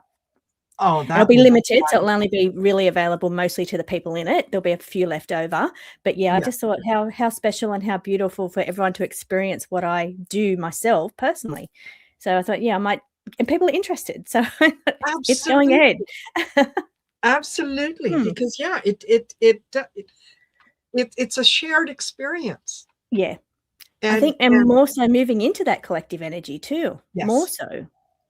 Yes, I'm finding more and more. There's more kindness, there's more compassion, there's more willingness to share. Things are just we've been talking about this for a long time. You know, We have. to Yeah. manifesting the world that we want to live in, and Yes. it's very encouraging to be able to see the um, to see some of the things that we have been manifesting, to actually see it come Start to to happen fruition. now. Yes. And I think the astrology placements come into that as well, because we've been working towards it, knowing that the timing has been coming. And right now, when you think about you're like Aquarius is about the collective. It's had a major shake-up with Pluto moving in. It will be there for 20 years in Aquarius, and that brings change and transformation. But the biggest one is Uranus. Uranus represents Aquarius. It rules Aquarius. So it's all about the collective energy. It's about awakening, evolution, liberating yourself from control patterns, but also it's moved into Gemini, and Gemini is very social. So I think it's about collective coming back together.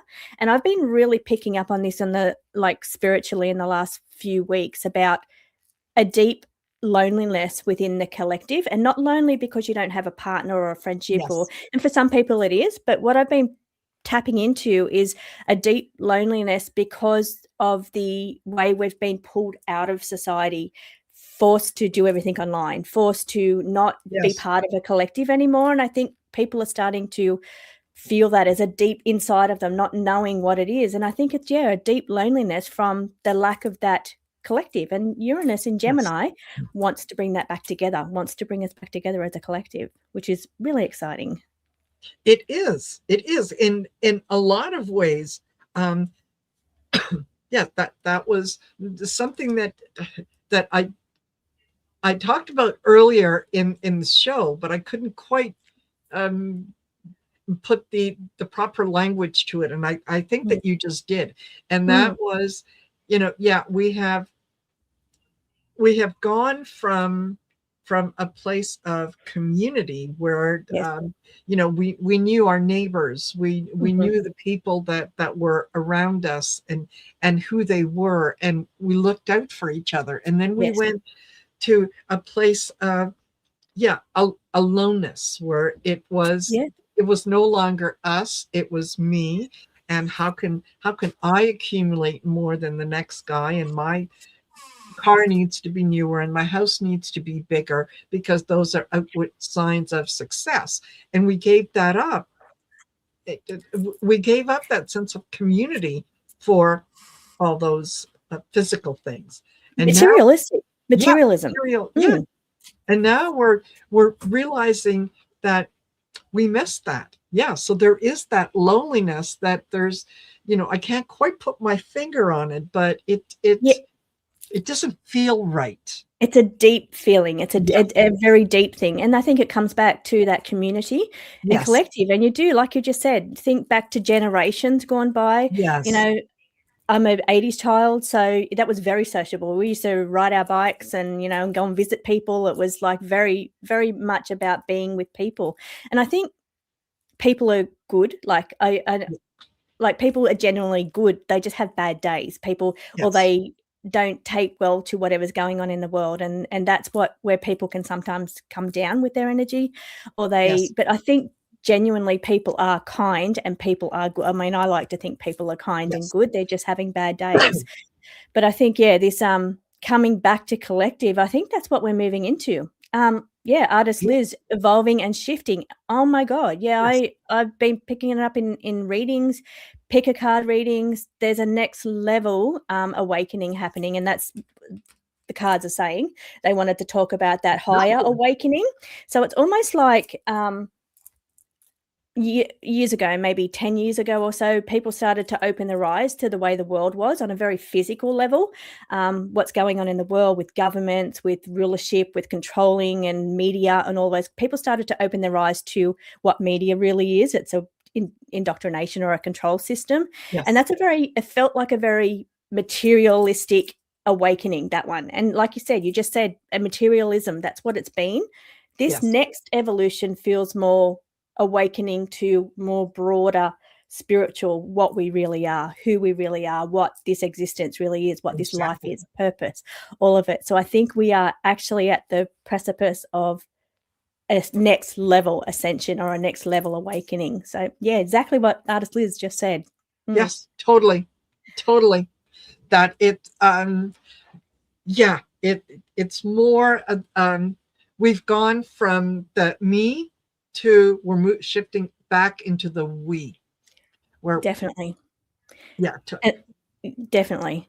And that lockdowns that we had, that early 20s, like you mentioned, that was like a control system of pushing us back into that, where we all feel almost anxious to go out or anxious to go out now. Like that's what the result of that traumatic experience was that we now feel anxious if we have to go into crowds, or we feel, and as empaths you feel that anyway. But I just think, and then to have to go somewhere, like you said, the girls trip, there's a lot of energy behind it, but I think it doesn't flow as naturally as what it used to, because of the way we've been forced almost to be locked down or go within or go online and find, but it's not the same. It really isn't the same. That connection is not the same. As online. I mean, you can find your tribe. You can find your tribe online, which is great, especially with communities like this. But it's still, there's still like a deep loneliness for a want of communities coming together. And I guess we are online now. So, and this platforms like yours is perfect for people to come together. Thank you. Absolutely. Where we are going is a great place, and the recognizing that. And I'll give you an example. I live by example. I love examples, and they always come at the most opportune time. But I was my son was trying to, he needed some prescription refills. So he had gone to the pharmacy that he normally goes to a couple weeks ago and said, I need refills. Can you fax the doctor's office? And nothing happened. So they sent another fax. And earlier today, they sent a third fax. And I was explaining to him, look, there's a process. You need to, call the doctor's office, do this, and whatnot. And he said, well, I don't want to have to talk to people. I like to do things online. Well, exactly. Yeah. I got on the phone and I called the doctor's office and said, hey, what's going on? How come, we faxed this 3 times? How are we going to solve this? And what are we going to do? And blah, blah, blah. And got the girl's name. And I went out to talk to him. And he said, how did you do that?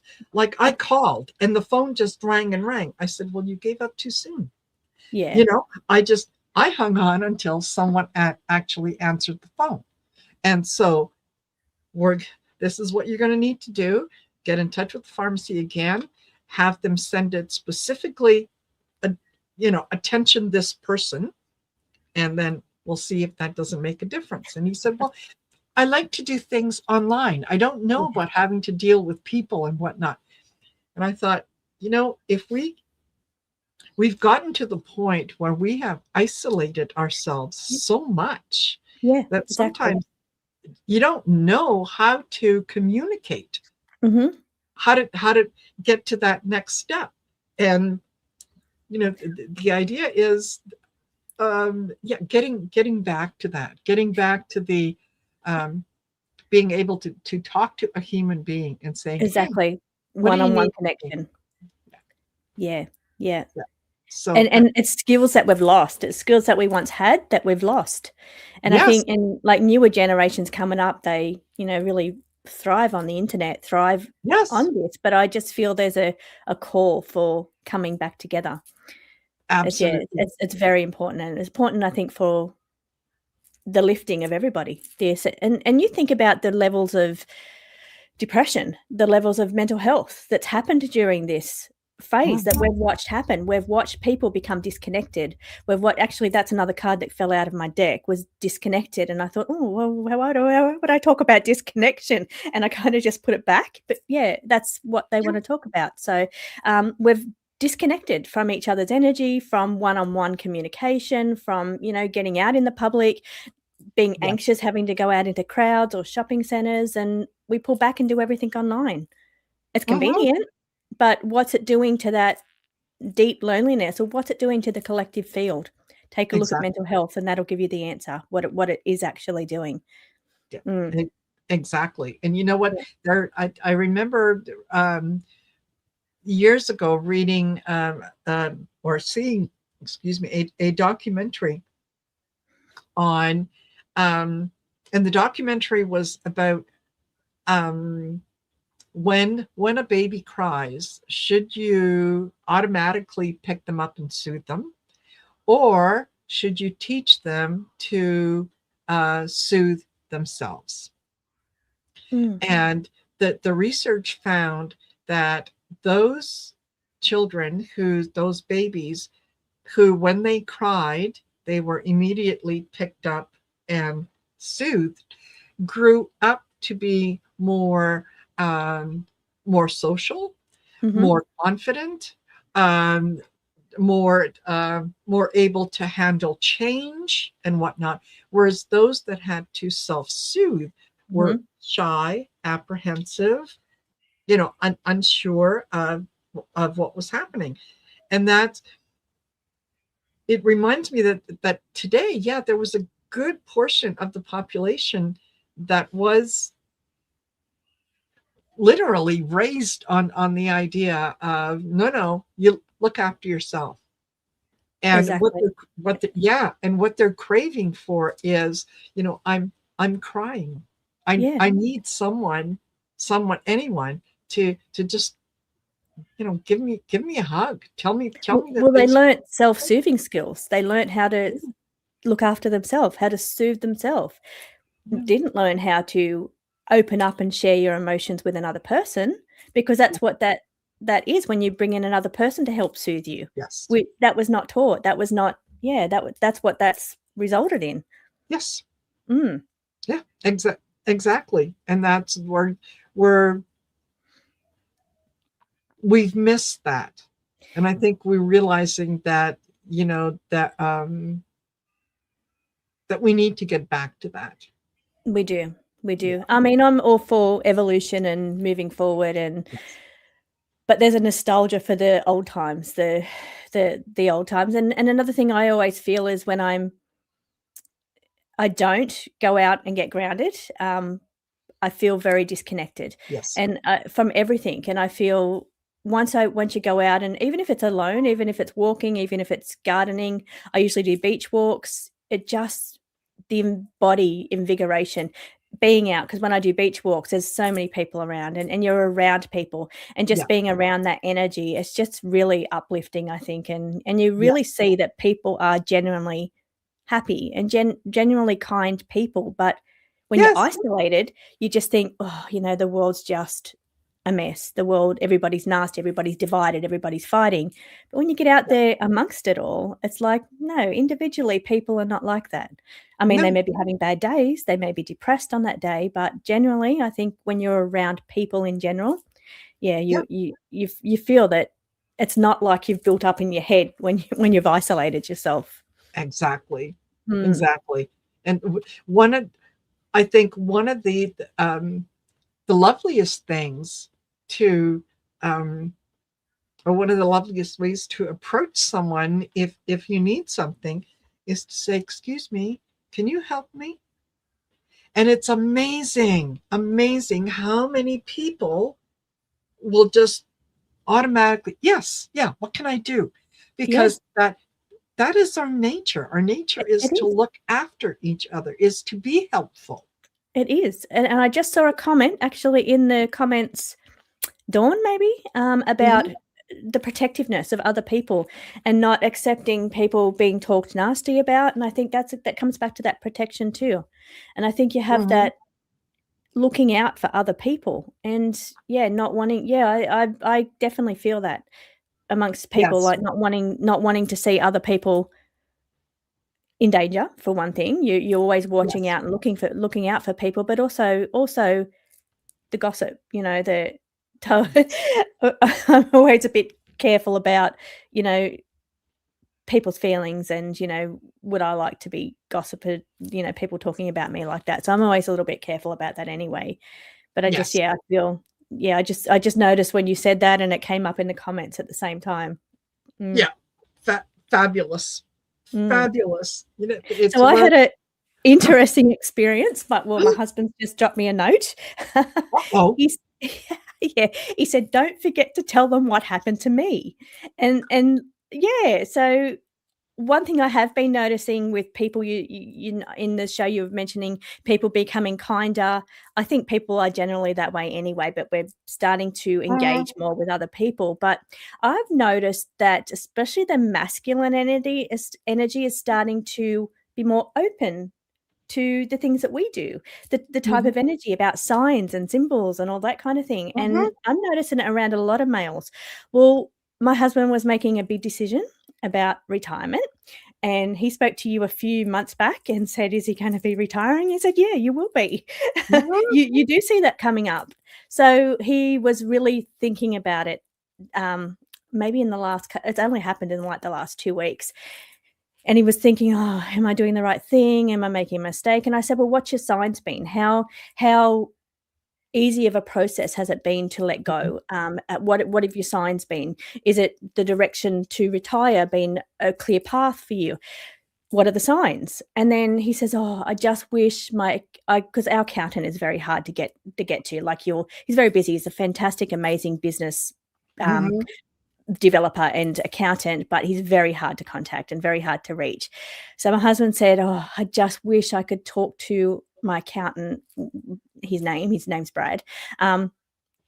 Before I make any decision. And we looked down and the phone rang and it was Brad. Instantly. I said, "There's your sign." I said, yes. instantly. You manifested that instantly. You wanted a Yes. sign. I talked about signs. He said I would feel more confident retiring if I could speak to Brad, and Brad phoned. And Brad's very hard to get hold of. Yes. I said, Yeah. "There's your sign." And you did tell him that it was going to happen. Yeah. Yeah. Yeah. That is absolutely fabulous. And that it is so much easier to manifest things now, to ask. Instantly. Yes, instantly. To ask for signs and be ready, because boom, they're coming in so much quicker. Yeah. Right. And we were so amazed at how quickly it happened. Like we thought, "Oh, start now. That way by the end of the financial year, we'll be switched over."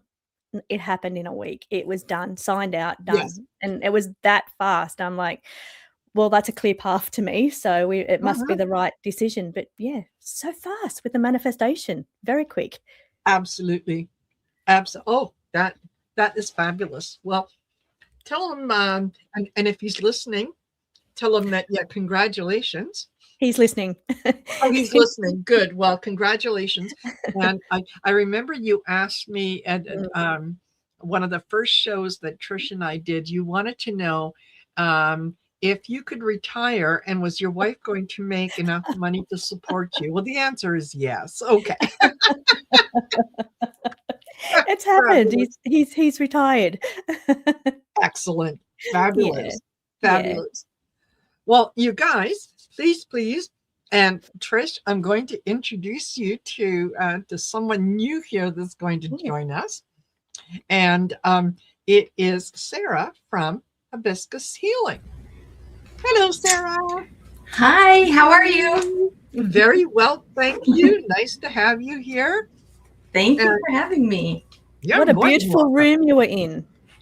Thank you. And it's nice to meet you, Trish. Yeah, you too.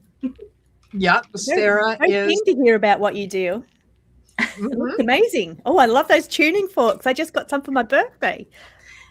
Yeah, that's my next project. I'm still learning them, but I I just can't wait to introduce them into my practice. So I'm so excited about that. Yeah, I just got mine, so I haven't used them yet, but I'm keen to use them. I've used my mum's. My mum's got some, and they're just beautiful. They're just really beautiful. They are wonderful. They are. We actually had the most amazing meditation. Like, my mum's a meditation teacher. We all had tuning forks before we went into the meditation, and we all done work with tuning forks, and we had the most beautiful, beautiful meditation. It was, beautiful, high energy. We all had an amazing journey. So yeah, and that was working with tuning forks before we went in. Mm-hmm. Oh, fabulous. That is fabulous. Yeah. One of the things that as some of you know, that I really enjoy doing is I take time out once a month. I go for a massage. That's my time to relax, to do my thing and whatnot. And my masseuse has he's got I think it's a particular tuning fork. I'm not sure, but he uses it at the end of the session to tune in and kind of go up my spine and into my head. Oh, so beautiful. Yes. Just absolutely amazing. I so look forward to that. And I'm getting to the point that when he gets by my ears, my left ear, I can almost hear a language. There's like tuning into a radio station. Starting to pick things up. The right one, not so much, but the left one, something is coming in. So I always, that's the moment that I think, come on, tell me. Yeah. Tune that reception in. Yeah, make it a clearer reception. Yes. Interesting use for the tuning forks. Exactly. Yeah, exactly. Yeah, I'm going to start doing that. Yeah. Why not? Before I read. Yeah, definitely. Yes. Yeah. So Sarah has got something that she is going to share with us, and I am so looking forward to that. No pressure, Sarah. This is meant to be fun. So you don't have to worry about doing anything particular or whatnot. We're all friends here, so Well, it's actually quite on par with the conversation today. Perfect. So I was trying to find the right platform to get this out there. And then I got your email. I was like, oh my gosh, Marina's Shine Your Light event would be perfect. It's just something that came to me. I daydream a lot.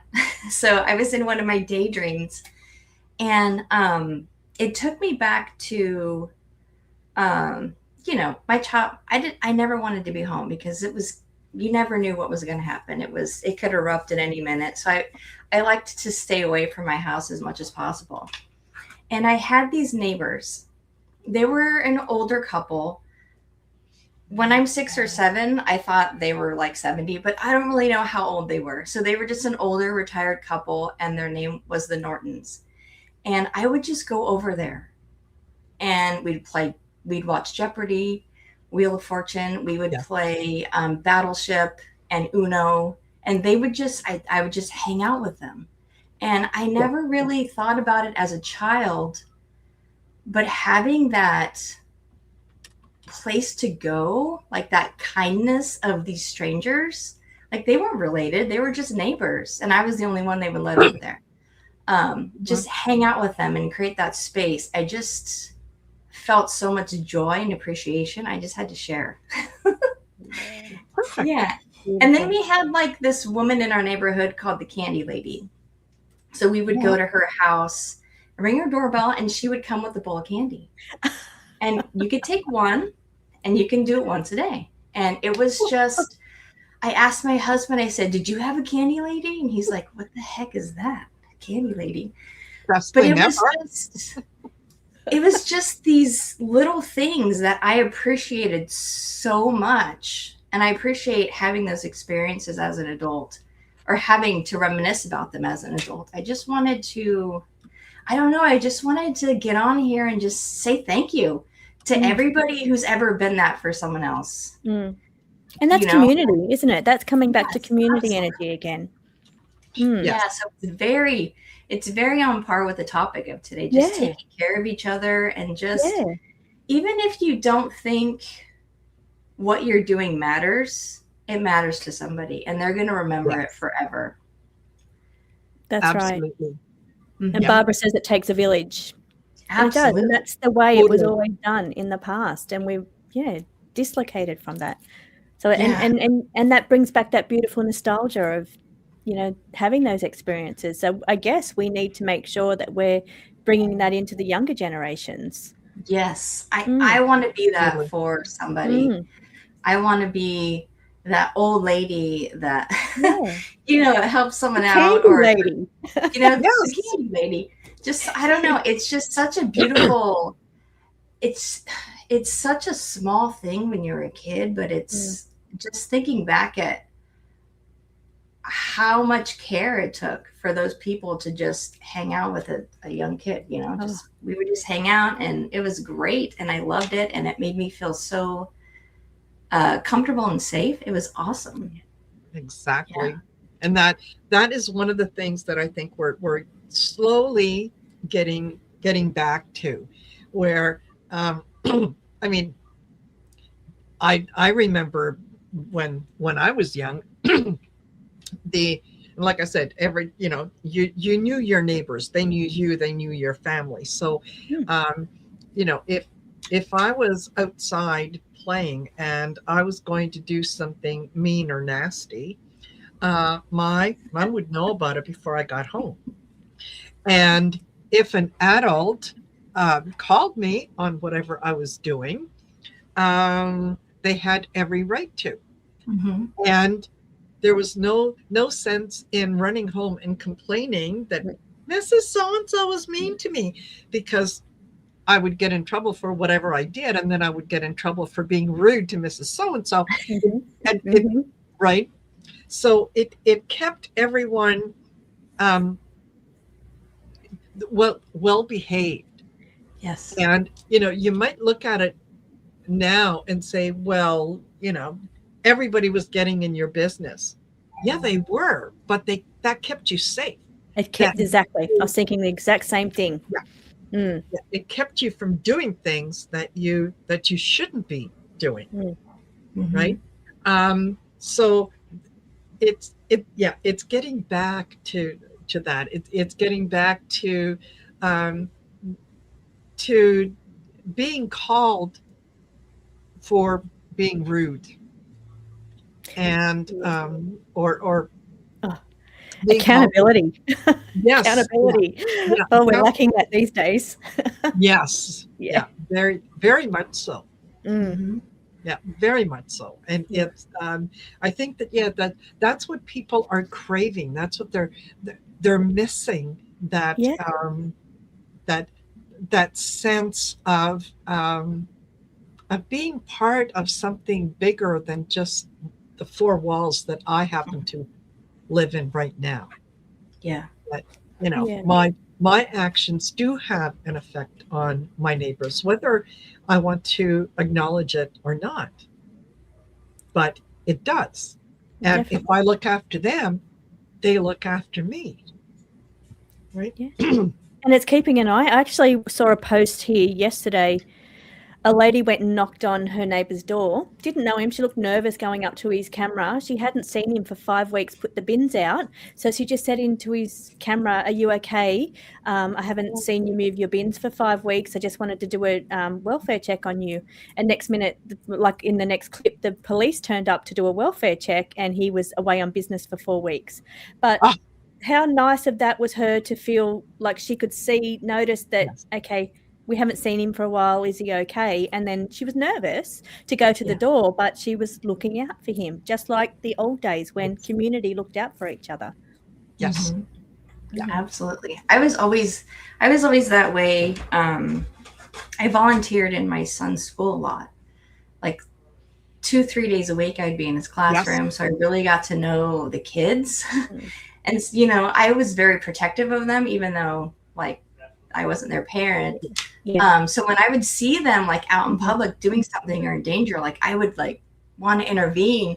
But Yeah. there became a point where we saw this kid, he had crashed on his bike and was in the middle of the street. And so I was like to my husband, we need to pull over and see if he's okay. And so we did. And he was so creeped out that we were talking to him and he's like, I'm fine. And then he just like ran off. And I was like, okay. But it's just, that's what I think we're getting rid of, is that Yes. just because you want to be helpful doesn't mean you're a creep. Exactly. Yeah, I had a similar experience with one of my sons. My son has autism.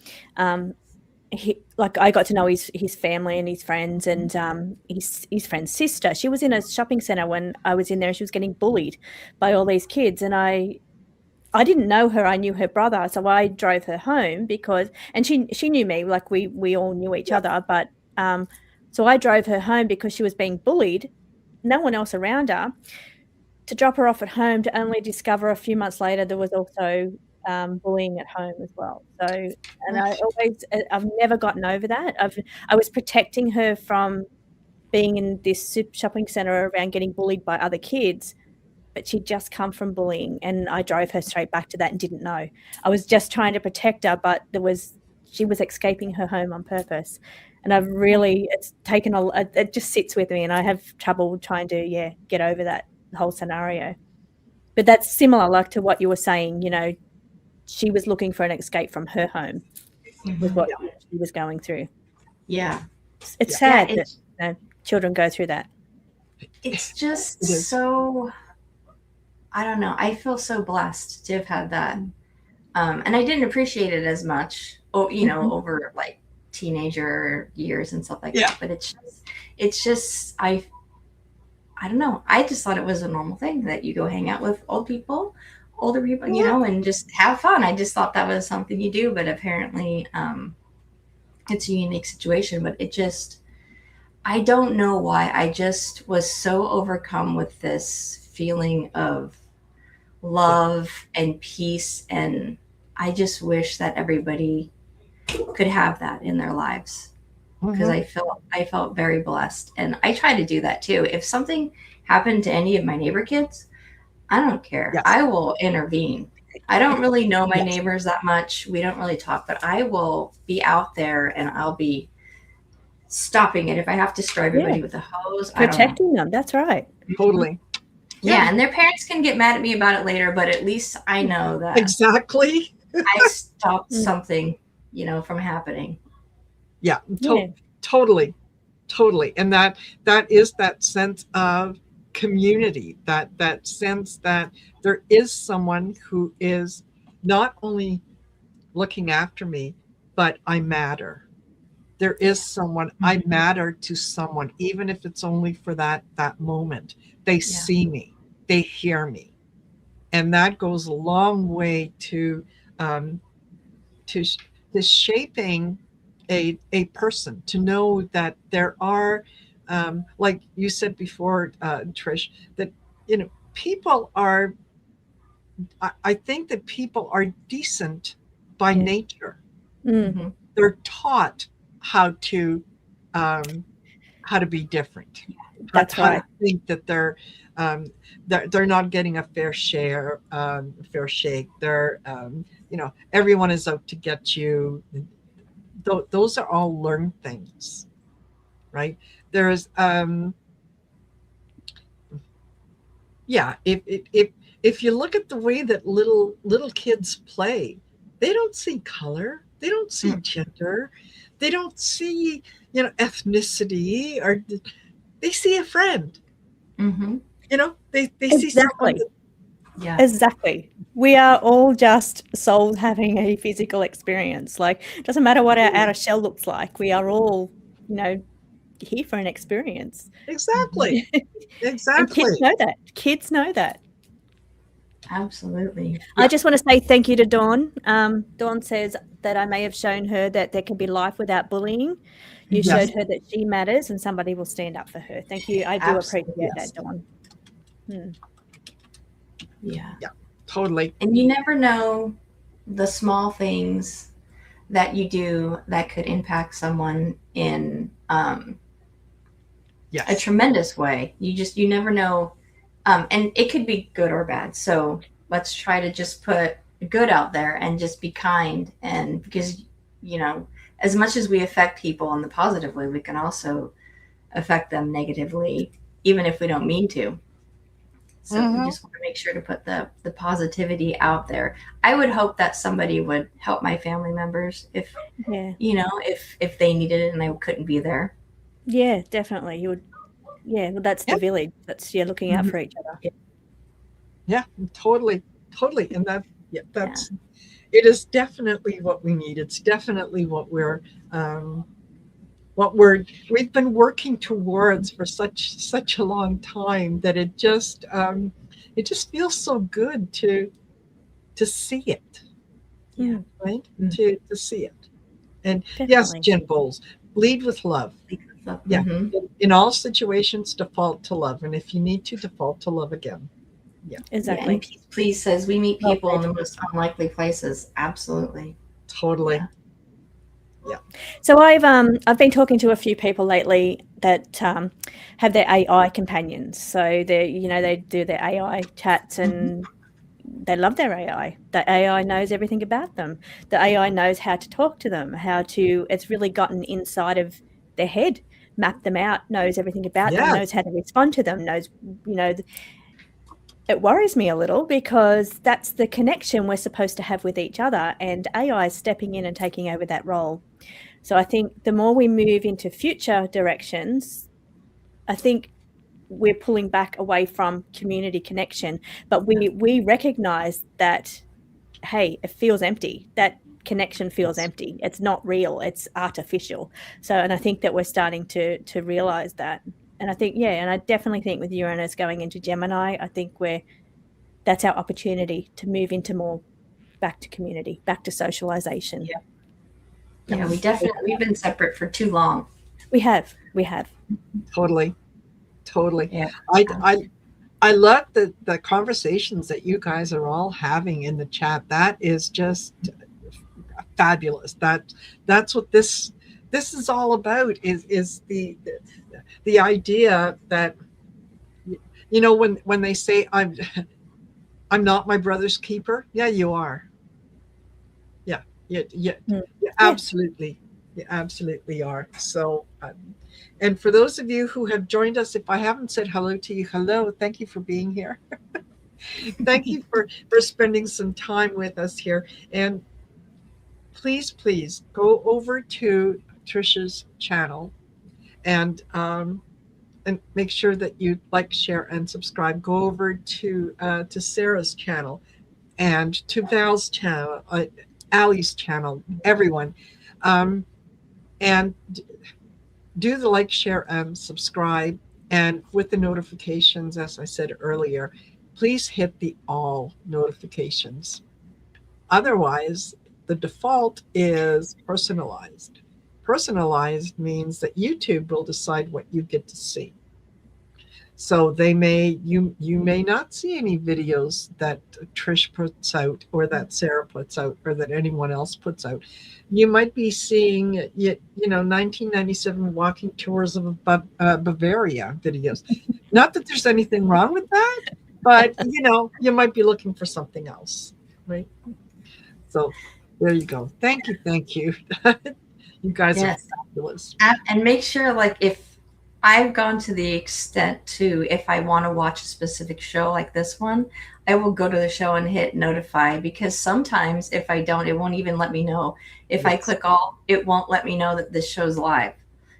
And well, I think they just recently changed their policies around that kind of thing, YouTube, to intentionally not bombard people with notifications. So you're only getting the ones that you are asking for. So you have to let YouTube know that you want to see that person. And they have also they're also doing things behind the scenes that like shadow banning, where there are certain states that if you're in a red state, chances are you may not see content that would be considered on, right wing or woo woo or psychic, anything along those lines, right? So doesn't allow you to expand your yes, view of the world. You're just yes, stuck in this narrow path that there's no expansion. It's just narrow. yeah. So red we- sees red, blue sees blue, or and that's the Exactly. algorithm at work at play. But there's no opportunity Exactly. to grow and expand. But that's another thing we have to fight against I was gonna AI, say- because it's AI determining that algorithm, right? They're the ones that are saying Exactly. this Yeah. is not right for you. That's Not an right. actual person saying Yes. it. Yeah. Exactly. And getting back to that AI, exactly on that topic, and somebody said in the comments, so does the company that owns those personal AIs. They know everything about you. So it's this little, and all the data centers going up all over the US. I So know. we've got, everyone's being mapped out individually. So then they know how to steer us into what direction. Do they want us following that narrow path over here? They know which triggers to push us onto that path. So we are very open to being controlled by the algorithm. Yeah. Totally. Unless we openly say, click that notification. No, this is what I like. This is what I want to see. That's right. Hmm. Yeah. So it's very much a participation game in that you can't, initially when we got on the internet, there was only a few things that we had to worry about. Now there's more and more things that we have to worry about. You can't just assume that what you're getting is the truth.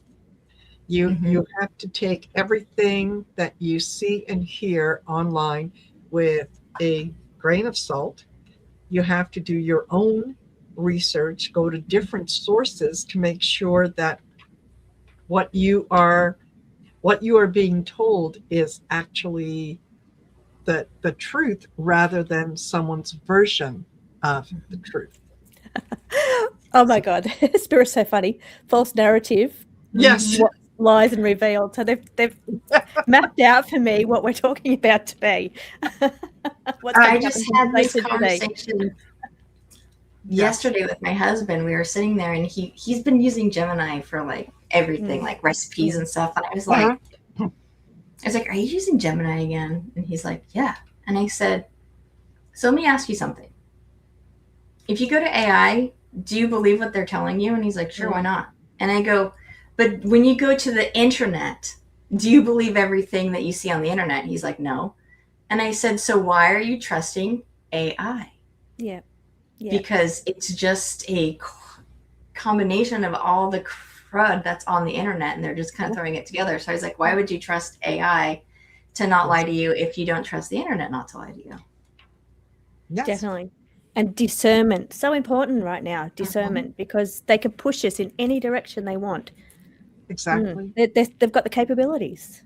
And you said about the shadow banning, someone's just said there's a lot of tarot, Innocent Potato said there's a lot of tarot readers being shadow banned. Well, I did a reading on data centers and just all these kind of topics we're talking about right now, very little views. Like it was like, and then I did just a basic collective energy reading and it was like 4 times the amount of views, basic stuff.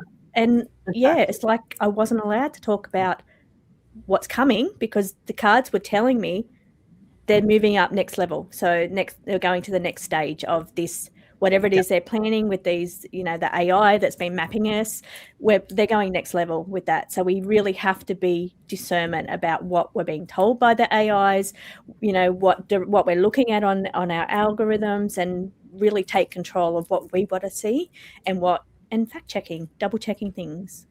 Double check, double check. And different sources. Don't always mixed sources. Exactly. Mixed perspectives, different perspectives. Yes.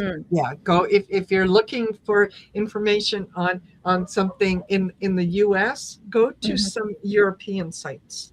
And exactly. and all of a sudden you go, oh, I didn't know that. Even the news is different. What we hear about the US is different to what is what they're hearing. Absolutely. Just even in the US, the news is different because my mom would call me and she's like, what is going on in your state? And I'm like, what are you talking about? And she's like, oh, it's terrible. Like, there's so many terrible things happening. And I was like, where? I was like, I haven't seen anything terrible happen, and I live here. But she's like, oh no, I know more about what's going on than you do because I pay attention. I was like, but I'm looking out my window and nothing's happening right now. Yeah. So it's just, and she's in Arkansas. She moved there, and I'm in California. So she just thinks that we're, I don't know, going to hell or something. Like, I don't know. She just thinks that it's like a total catastrophe here. At one point, I was like, nothing's happening here. And that's one thing I do love about the internet is the perspective of the people on the ground, boots on the ground, the individual people that know what's going on in their towns and communities. They can tell the truth. Yeah, Totally. absolutely. Totally. You know, what you focus on is going to be what's in your awareness. And, you know, what do you choose to focus on? I'd be looking out my window too, Sarah. You know, I know. I'm like, wait, what? It's not burning. You know, I see the birds flying and the bees flying around. You know, it's not so bad out there. Yeah, not so bad. totally. Yeah. Totally. Easy. Well, so welcome, Val. Thank you. Thank you. I'm so looking forward to what Val is going to share with us as we hit the 7 p.m. hour in the mountain time zone. Mountain time. So for those of you that on the East Coast, your light should be turned on. Central, your light should be turned on. It's our turn in the mountain to turn it on, and then in another hour it'll be Pacific, and we'll have the whole place just lit up like diamonds. So, yes. I just want to say hi to Sarah and Trish. Hi, Val. Great to see you. Good to see you too. I have to say something really quick. If you haven't subscribed to Next Level Channeling, do it. Oh, thank you, Val. I look forward to your shows every night. I don't get to see them live every night, but I love them. Thank Especially, you. what was it, two nights ago? The question and answer. Oh, it was awesome. Ask your guides. Check it out. It was awesome. I just had to say that because I absolutely. Oh, thank you. I'll go do that. I didn't know I there look was that. forward to it every night. That's sweet. Thank you so much. I appreciate that. And you know, I get a lot out of it too. So Absolutely. Thank you for mentioning that. It's just short segments I do every night at 7 p.m. Pacific and 10 p.m. Eastern time on Next Level Channeling. And, you know, it's been a fun little adventure doing it every night, and little sound bites of information that can help us. You know, it helps me too. So, Totally. So tonight, for this period, I'm going to step out for a second, but you guys stay where you are. All right. And Val is going to sprinkle her magic. Sprinkle it. I'm going to ask all of you to take a nice deep breath in through your nose, light filling your heart. And as you exhale slowly through your mouth, visualize your light going out all across the world. Beloved Source, we recognize the light that lives within us. We recognize the wisdom that lives within us, and we recognize the love that lives within us. We acknowledge that there is nothing we need to become. There is only more of ourselves to embody. As we gather in this moment, we allow our awareness of divine presence to deepen, and we embody compassion. We embody peace. We allow our lives to become the living expressions of the light we are. We allow our hearts to open more fully, and we embody the wisdom. We embody authenticity. We embody joy. We embody the remembrance that every thought, every word, every action, and every interaction is an opportunity to express the divine. Our presence matters. Our kindness matters. Our compassion matters, and our willingness to love matters. The light we embody touches lives in ways that we may never fully see. A smile becomes a blessing. A kind word becomes encouragement. A moment of understanding becomes healing. A loving presence becomes a beacon for another soul. We recognize that transformation does not occur only through grand gestures. It occurs through conscious living. It occurs through authentic presence. It occurs through the willingness to bring love into each moment. Today, we allow our light to shine naturally, without effort, without force, without striving. Like the sun, we radiate it because it's our nature to radiate. Like a flower, we bloom because it is our nature to bloom. And like love, we express because it is our nature to express. We honor the light within ourselves. We honor the light within one another. Together, we create a field of coherence. Together, we create a field of compassion. Together, we create a field of remembrance.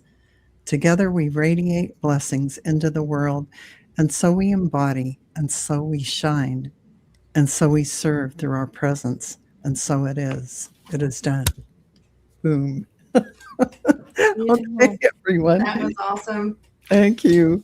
And I'll let you two continue the conversation. I will. Thanks, Val. Love it all. Nice to see Bye-bye. you too. See you later. Bye, everyone. So, Sarah, what do you do? I'm so intrigued by your beautiful setup. Oh, I do Reiki treatments. That's where I got started, of course, with Reiki. And then I do I have a bi-weekly show that I do with my beautiful friend Judy in the Skies, and we do Twin Tarot Tuesday, where we use the same decks and we split up the reading, and it's kind of amazing how well we work together. Like sometimes she'll be like, what does this card mean? And I was like, oh, I know what it means. It's right here. Like I have that answer. So it's just, it's so fun and I absolutely love it. And then Scott and I have been doing a Learn Tarot with Scott and Sarah, where we just go and talk about cards and pull in the chat. And we did that twice. So now we're doing it bi-weekly as well. So that's going to be fun. Just discussing the cards and yeah. So, so we switch off. So this next coming up one, it's going to be on my channel and then it'll be on Scott's channel, but it's really fun. And we just have a lot of, just talk about the cards because we read them differently and how we interpret them. And it's just really fun. We definitely encourage chatters to bring their questions and interpretations. It's awesome. Yeah, so that's kind of what I love about the community. The coming together. You can be across the other side of the world from somebody, and two tarot readers come together and read together. It's so beautiful, and it's the tribe. Finding your tribe. It's so I love it. That's what I love about the community. It's not one person has to do it on their own, and it's very shared. It's a shared experience, and people help each other. It's beautiful. Totally. And it's amazing to me whenever when I'm doing lives and doing readings for people, especially when I've got guests, and I love to do collaborations, because so often we get the same message. We might get different cards, but the message behind them is what that person needs to hear at that particular moment. And that is that's one of the highlights. And I love how they're delivered differently. Yes. The same message but just delivered differently because of the reader. So you kind of get two perspectives kind of the same. I think I love that. Helps get the message through to the person. Absolutely. Well, I'm going to take my exit. So thank you all for having me. It's nice to meet you, Sarah. It's been beautiful conversations today. Hope you have a beautiful rest of your show today. And I'll have it on in the background. But I'm starting personal readings. Thank you so Bye. much, Trish. And yeah, we'll be in touch, and we'll set up our reading for some point in June. Perfect. I'm looking Good. forward to it. I love Thank doing them. you. Love it. Thank you. All Bye, right. everybody. Thanks, Trish. Bye for now. And Yes. I just realized that one of the things that I forgot to do in the description of the video is I have not put up everyone's channels. So I will be doing that between now and at some point now and the end of the show. Yeah, I'll put up everyone's links so that those of you that are here, if you'd like to visit everyone else's channels, I'll have them listed on there. It's just it's amazing how many things sometimes that you have to do, that you think you've done it, but yeah, it's gone. It's gone. There's a lot goes into putting on a show, for sure. A lot of prep work. And that's one thing I do like AI for, is the thumbnails. Yes. Because it's like, that's one thing. I'm not creative, like artistic at all. Like I could not, like, I can imagine something, but there's no way I could like bring it to paper and like create it into the world. So that's one thing I do like to use AI for, is to help me with the thumbnails and the pictures and stuff. Yeah, and they're beautiful. I love some of the thumbnails that you put up, and I've gotten a little complacent in that there's some thumbnails that I've used in the past that when I'm redoing the show, it's just so much easier to go in there, change a couple words, and just use it again and again and again. Yeah, I do that. I have for shows that I do regularly, like Twin Tarot. It's always the same thumbnail. I just revamped it, and it's kind of funky. It's like this weird 90s Tron vibe. It's really cool. But I just changed it up, but that's what it's going to be for a while, until I decide to change it up. So I do like that consistency, because a lot of your thumbnails are consistent as well, where I know what show's coming on. So, okay, I know exactly what show, and I think that's beautiful. But I'm a Virgo. I like things to be organized in that way. So yes, yeah, and that's one thing. Yes, I do like organization, and that it's self-serving in a lot of ways, because then it doesn't require a whole lot of work. You just go in and change this, change your date, change your time, boom, done. Okay, move on to the next. Absolutely. Yeah. Oh, and Peace Please says, "Oh boy, I better not type anymore because she wants to channel." Listen, Peace, you want to channel? You channel. You go ahead. You just type. It's okay. We're all friends here. We share. Yeah.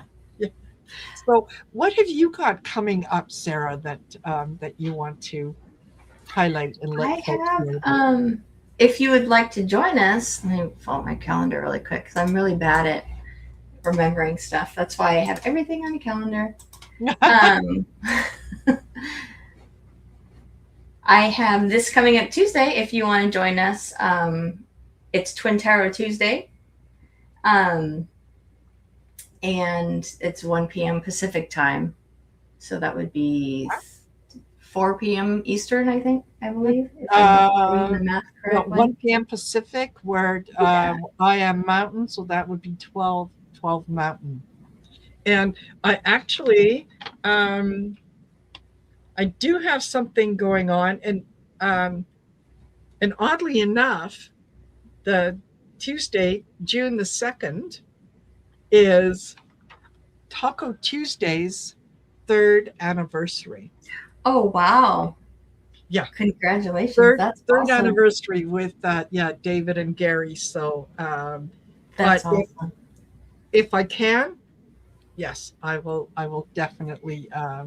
If I can join you, I'll definitely be in touch. That'd be great. Yeah, And- Tuesday's a busy day. There's a lot. Tuesday's a good day for shows. Yes, There's a lot going on that day. yes. And then I'm taking the psychic mediumship class again. This will be like my 5th time. I love that class. I get so much out of it every time. Yes. If you have an opportunity to take, I've taken the psychic mediumship class with Val. I've taken the channeling class, the Akashic record class. The only one I haven't taken is the meditation class. Yes. But they are fabulous. As you know, I've taken the channeling class a few times too. Yes. And for those of you, if you're thinking about possibly taking a class, one of the benefits that that most of us that have classes will or do provide is the ability to take that class more than once. Mm-hmm. Yes. So that, yet you pay for the initial class, but if you feel that, there's something that I want and I want to go back and revisit, you can absolutely do that. And at no additional charge. You just say, hey, can I sign up? Same thing when with my Achieving Union course is, This is my Achieving Union workbook. I was going to just talk about that one next. Yeah. Love this one. Oh my gosh. And you can go back and do the daily. Yes. And every time get something a little bit different. Exactly. A little bit deeper. It's fascinating. The next class I want to take from you is the Changing the Tapes. It is very interesting to me. That one is a lot of fun, and it's eye-opening because we don't realize how many the default tapes that we have in our head that we automatically just defer to. Mm-hmm. Because we have taught ourselves that over time, when A happens, B is the result, and C is the action. And it happens automatically. And it isn't until you make a conscious effort to go back and say, wait a minute, why, when A happens, why do I automatically go to B? Mm-hmm. Where did that come from? And when you're able to recognize where that thought or where that action came from, you can examine it. You can look at it and say, that doesn't resonate with me anymore. Yep. And then you change it. And when you change it, it's amazing how many other things change. Right? So I'll give you an example. One of the things that that I was always told from as far back as I could remember was my mother telling me that long hair did not suit me, that short hair suited me better. Mm-hmm. Well, that came from, when I was very young, I had long hair. And when we moved from Croatia to Canada, Mom went to work. And so she didn't always have time in the morning to get to do my hair and my sister's hair. So she cut our hair very short. It made it easier for her, but mm-hmm.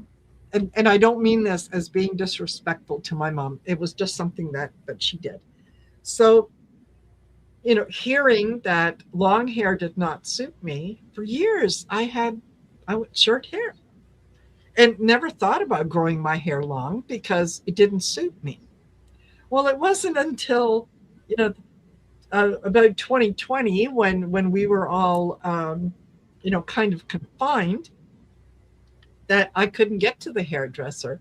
So the hair got longer and longer until one day I went, wait a minute. Like, I like this. Who said, where did that come from? Mhm. So yeah, I had to kind of do a little bit of work, go back, recognize where that came from, recognize the reason that it came, and then I could say, okay, that doesn't resonate with me anymore. Mhm. Long hair does suit me. I Yeah. can wear a hat. I can do all these things. So yeah, when you recognize the script that went along with the tape, you can change it. Yeah. So I find myself, I was like, I said something to my son, and then I was like, why did I just say that? I was like, that's not even me. Like, I don't Yeah. even care about that. But like, I don't. And I was like, I'm sorry. I apologize. I was like, why? I don't even know why I said that to you, because that's not how I feel about it at all. Yes. It was just a reaction. yes, It was so weird. totally. Thank you for saying that, Dawn. Yeah, that is very nice of you. Mm-hmm. So I've got, look, I have Diana Bowles, uh, who is joining us. Hello, Diane. Hello. I think I'm a little early, but That's okay. That's okay. You can be early. That Sarah. That doesn't mean that you have to leave. It just we're just bringing more folks on board. So yeah, Valerie's going to from Illumination Portal is going to join us, yeah. and Diana and Valerie are going to talk about astrology. So yeah, that's fabulous. Welcome. How are you feeling? Well, at the end of the day, it's like you did too much again. But you can't, you I wake up plugged in and running. Yes. Yes. Fabulous. So, in other Fabulous. right, I'm healing really well, really fast. Good. My physical therapists are like, you always push yourself like this? I was like, yeah. I just had a hip replacement. So I Yes. refer to myself as the bionic woman. That's right. Fabulous. So Diana, say hello to Sarah, and Sarah meet Diana. Hi, Hi. Sarah. Oil painter and hibiscus healing. And I've seen you around, but I haven't seen you. Uh-huh. There you go. You right? Nice to finally meet you. Well, and I am a beekeeper, right? But I am a greenhorn at this. So don't, Yes. I keep trying, because last year my colony died. It was very cold and it was a very small colony. And I'm not even sure that I had my queen, because I only had attendees and the queen. I had ordered too late in the year, so the places Yes. I was dealing with, the nukes were all gone. The full brood was all gone. So she had to take what they call a mating flight. He may never have made it back. I don't know. I couldn't ever find her in the cluster of bees, and they're bigger, so they're, it's not that they're easy to spot, but you can usually find them. Well, I didn't have that kind of luck. So at any rate, I got a new nuke, which is what the nickname is for it. It's a nuke, but it's the whole thing, the nucleus. So it ended up that all the honey from last year got to be mine. Oh. Because if I gave all of that to the newbies, that would make them lazy. Oh. According to the son of the father that I purchased them from, who said, oh, don't worry, they'll clean everything up, they'll eat it, they'll use it. So I ended up harvesting it. And my dear next door neighbor she's the one who took all the films that I did last year of this, all the little videos. So she, because of the state I'm in, I'm limited as to how you can use 4 limbs. If I got to stand up on something, I can't be cranking this thing at the same time.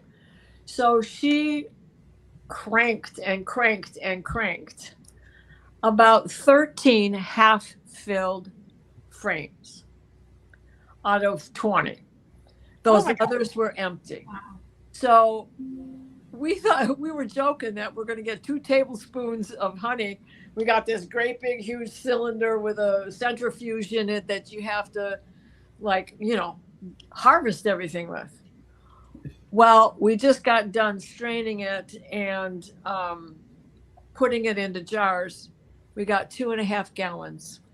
Wow. Oh, And nice. that's what our mouths did. I can't believe it.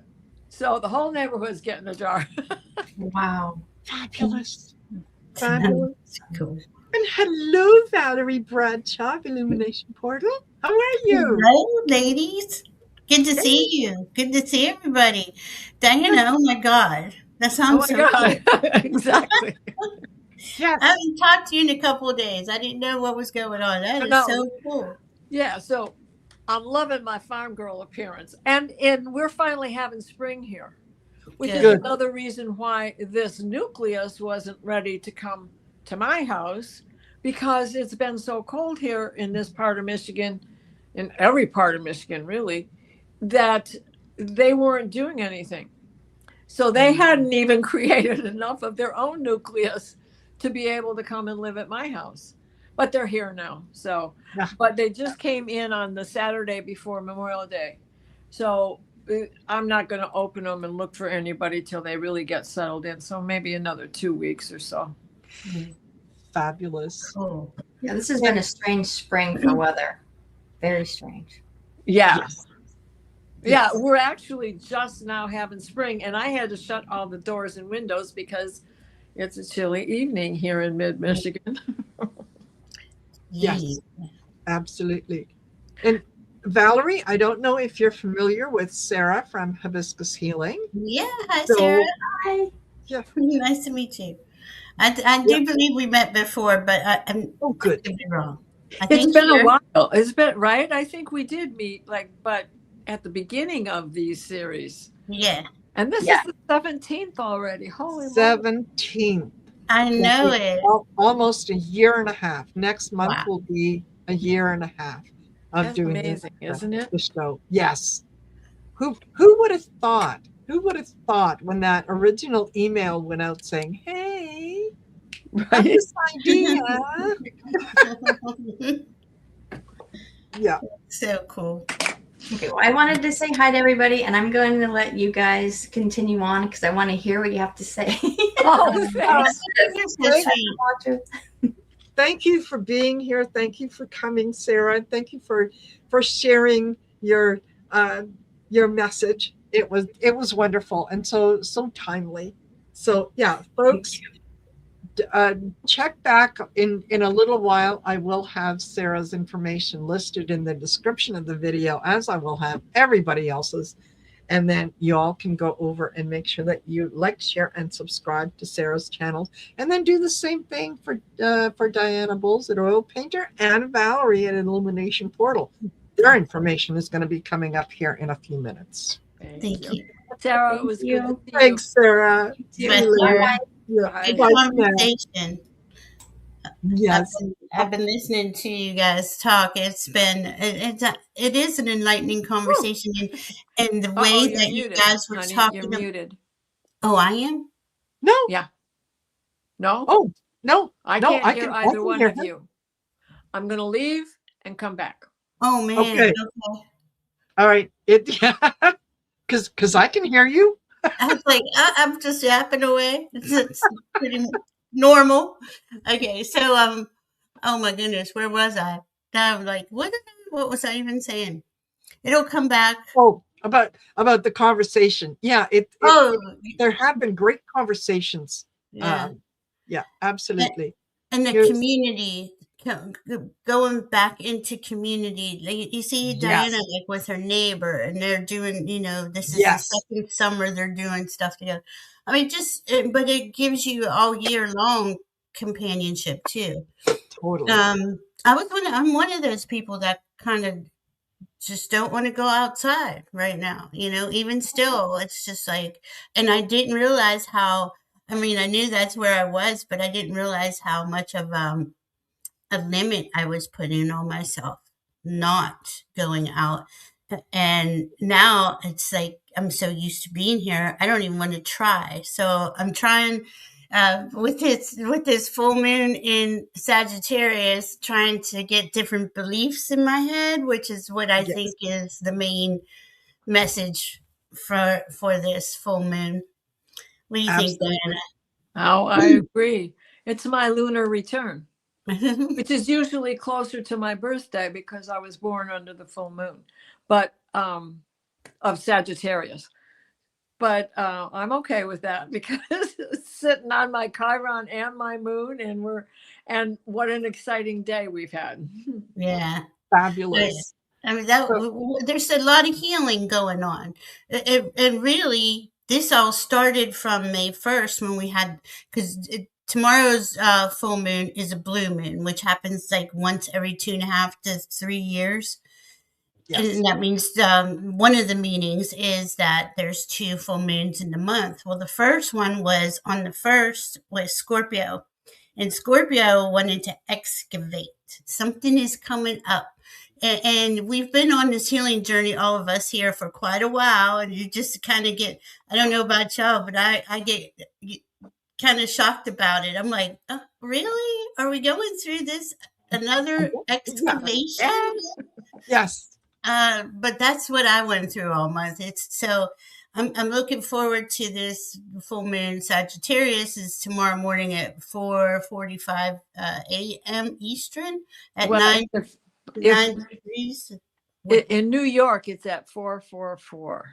Yeah, Oh my gosh. I was thinking of that earlier. I'm like, I Yeah. wonder where I he's know. got So 444. like I'm a couple of minutes past. Valerie's at the beginning of the time zone, and I'm at the end of the time zone. Halfway through Michigan, it becomes Central Time, but I'm still in the Eastern, but right at the end. So there's a couple of minutes discrepancy between her and I, even. So that 1 minute between her and New York is awesome, right? Yep. It is cool. I love what Innocent Potato said. I wish block parties would come back. Oh my God, they were so much fun. That would be fun. Yes. Absolutely. Absolutely. Yeah, you close down the street, everybody brought a dish. Oh my gosh. Oh my Yeah. God. Yeah.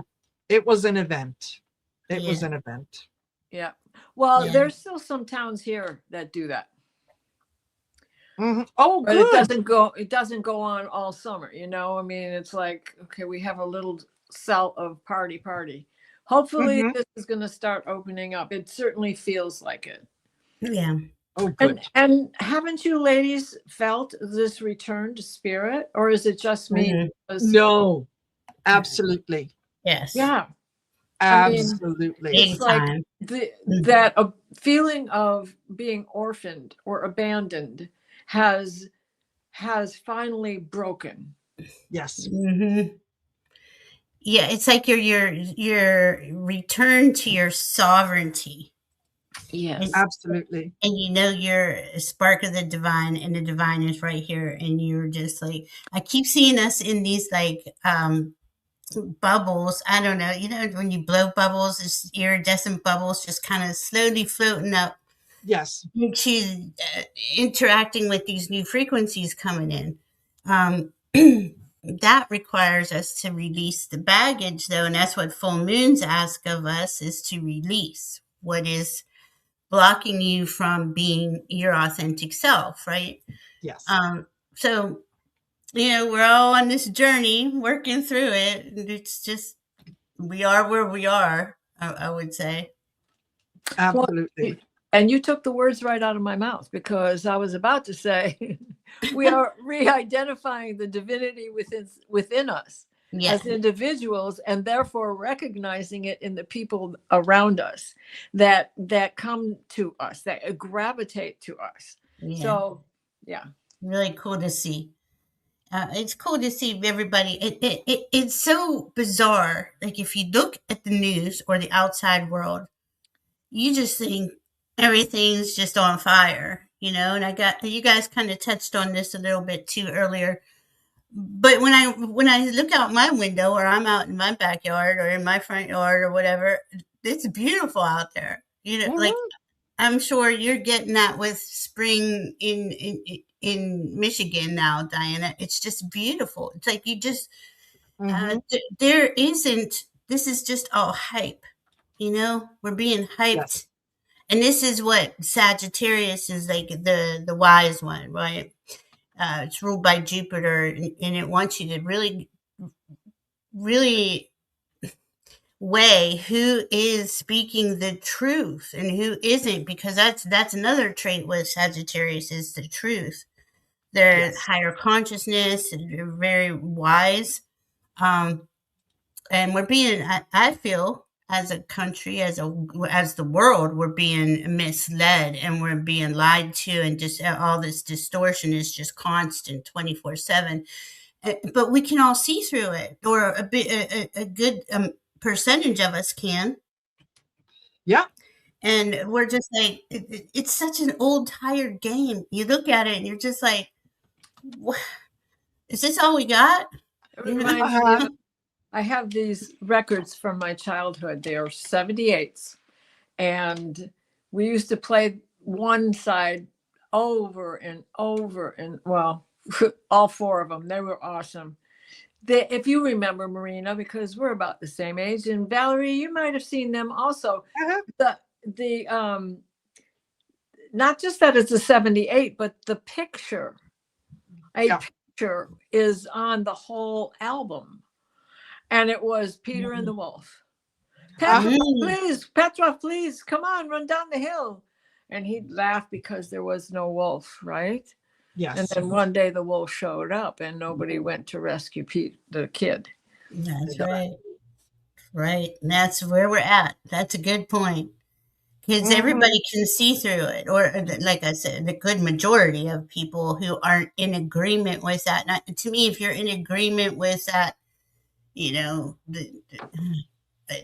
heartless and soulless. That's how I look at it. And I don't want to be judgmental, but we have to be discerning at the same time. We're using our wisdom and seeing through this entire, it's all theater. My guides always say that it's all theater. Just look at it as a neutral observer and understand that it's all theater, and enjoy your life. What is it in your life that brings you to, a joy every day? My cats, my friends, my family. It's important, my garden. Oh my God, I spend more time in the garden. I'm just in heaven. It's the best place. Yeah, I'm just looking at this chart because it's so dramatic. It is. It's a big one. Right? We have that. Okay, the 9-degree moon in Sagittarius is conjunct in Taurus, which is a royal fixed star, but it's the heart of the Scorpion. So you're releasing what is, I see it as we're releasing what's not resonating with our heart. It's not, it's not the way forward. And we can feel that, like Scorpio is very, they can sense all around them, right? There's the tail and all that stuff, right? And they can sense the air and the energy around them, and they just know this is not the right way. So to me, that in Taurus is really speaking up, like, pay attention. What is lulling you into, the complacency, Yes. There's nothing in Leo, right? There's nothing in Leo. And that is, except for fixed stars and things of that nature. But the fact that the heartless that you speak of are the ones clinging to the drama. And that drama is coming from Pluto in Aquarius, showing the underbelly of all of this other stuff. Yes. Yeah. So without any Leo to bring in the heart, we are the ones losing interest. We've kept up with this all this time, and everything has been one disappointment after another. And even though there's disappointment, there's nothing coming to fruition. Yes. Right? True. That shows that this parade is going to continue for a period of time, the next year and a half. But look And at we got, this half a year has gone by already. I know it's so fast. But this is the year that it's a 1 year where we're clearing out. We're clearing out what isn't. I'm the one. We're all individuals, but and then we're one collective, right? So I feel like we're all being confronted with that. Like, really, who are you? What is your? We get to live a whole new um, a whole new life. Like, we live 2 lives in this lifetime, and this is the part. Well, I said spring equinox was where that was the old era was closing down, the new era is opening up, and here we are still in this trying to gain clarity, right? And we're working our way through it, but this Sagittarius is really going to help us, for the next month of being mindful of what it is that you just agree to, that you believe is, you've always believed like this, but then something's going to click on you and go, why do I believe that? What's going on? And so we get higher perceptions, right? And we get to explore and experiment in these higher frequencies. I think totally. And that, what we were talking about this earlier in terms of, especially with Sarah, the selfless self-promotion here, with the Change the Tape course that I offer, is identifying why, when A happens, why do I automatically go to B? Where did I get that impression? Yeah. What was the history that made me believe that? And then when you recognize it, you could say, that doesn't resonate with me anymore. Maybe it did at one time, 10, 15 years ago, maybe that resonated, but it doesn't anymore. So when you recognize it, you can change it. And when you change it, you progress. We evolve, right? You evolve, exactly. And once you know how to do that, then, you can take a look at things periodically and shift, change them. Say, that doesn't work for me. So we've been, up until recently, a lot of us have been complacent in the things that we have taken for granted. The idea that, I can say whatever I need to say and be confident in what I'm saying it. Well, that's being tested. So now we're recognizing that, okay, maybe I was complacent in the past, and I don't have to beat myself up over it. I can accept it, but I can change it. I can say, I'm no longer going to be complacent. I'm going to be an active participant in the things that happen in my life, and look at all kinds of other different things that come up and say, well, you know what? Yeah, maybe we spent a good portion of our lives chasing the material things, chasing the things that we were told would define our success. And now we're saying, you know what? That a big house and a new car does not define who I am. I am a divine being having a human experience, right? Not the other way around. So there's a lot of shifting, and it's exciting. It's exciting in so many different ways because we're actively participating in our lives. We are involved in our lives. We're not just living our lives. Right. And that return to spirit sense, that deepening, that feeling, that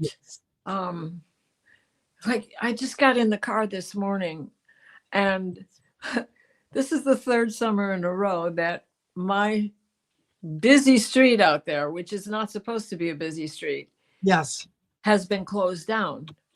They're finally putting in a roundabout, which I have been begging for from spirit since I moved here, right? Every time I get to that intersection, I'd say, they need a roundabout here. They need a roundabout here. And they're putting one in. Okay, so that means there's no traffic right now at all. And just to get on a country road with no traffic on it is a return to spirit. I feel like I'm Yes. taking off in my spaceship. Exactly.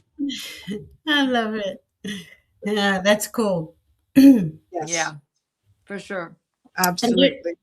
And there's just so much that's going to come up. I think that's going to give us a lot to ponder, right, and to challenge those beliefs and really think about that. I'd say that would probably be the best. I don't know if you think so, Diana, but that would be one of the better things to do for this.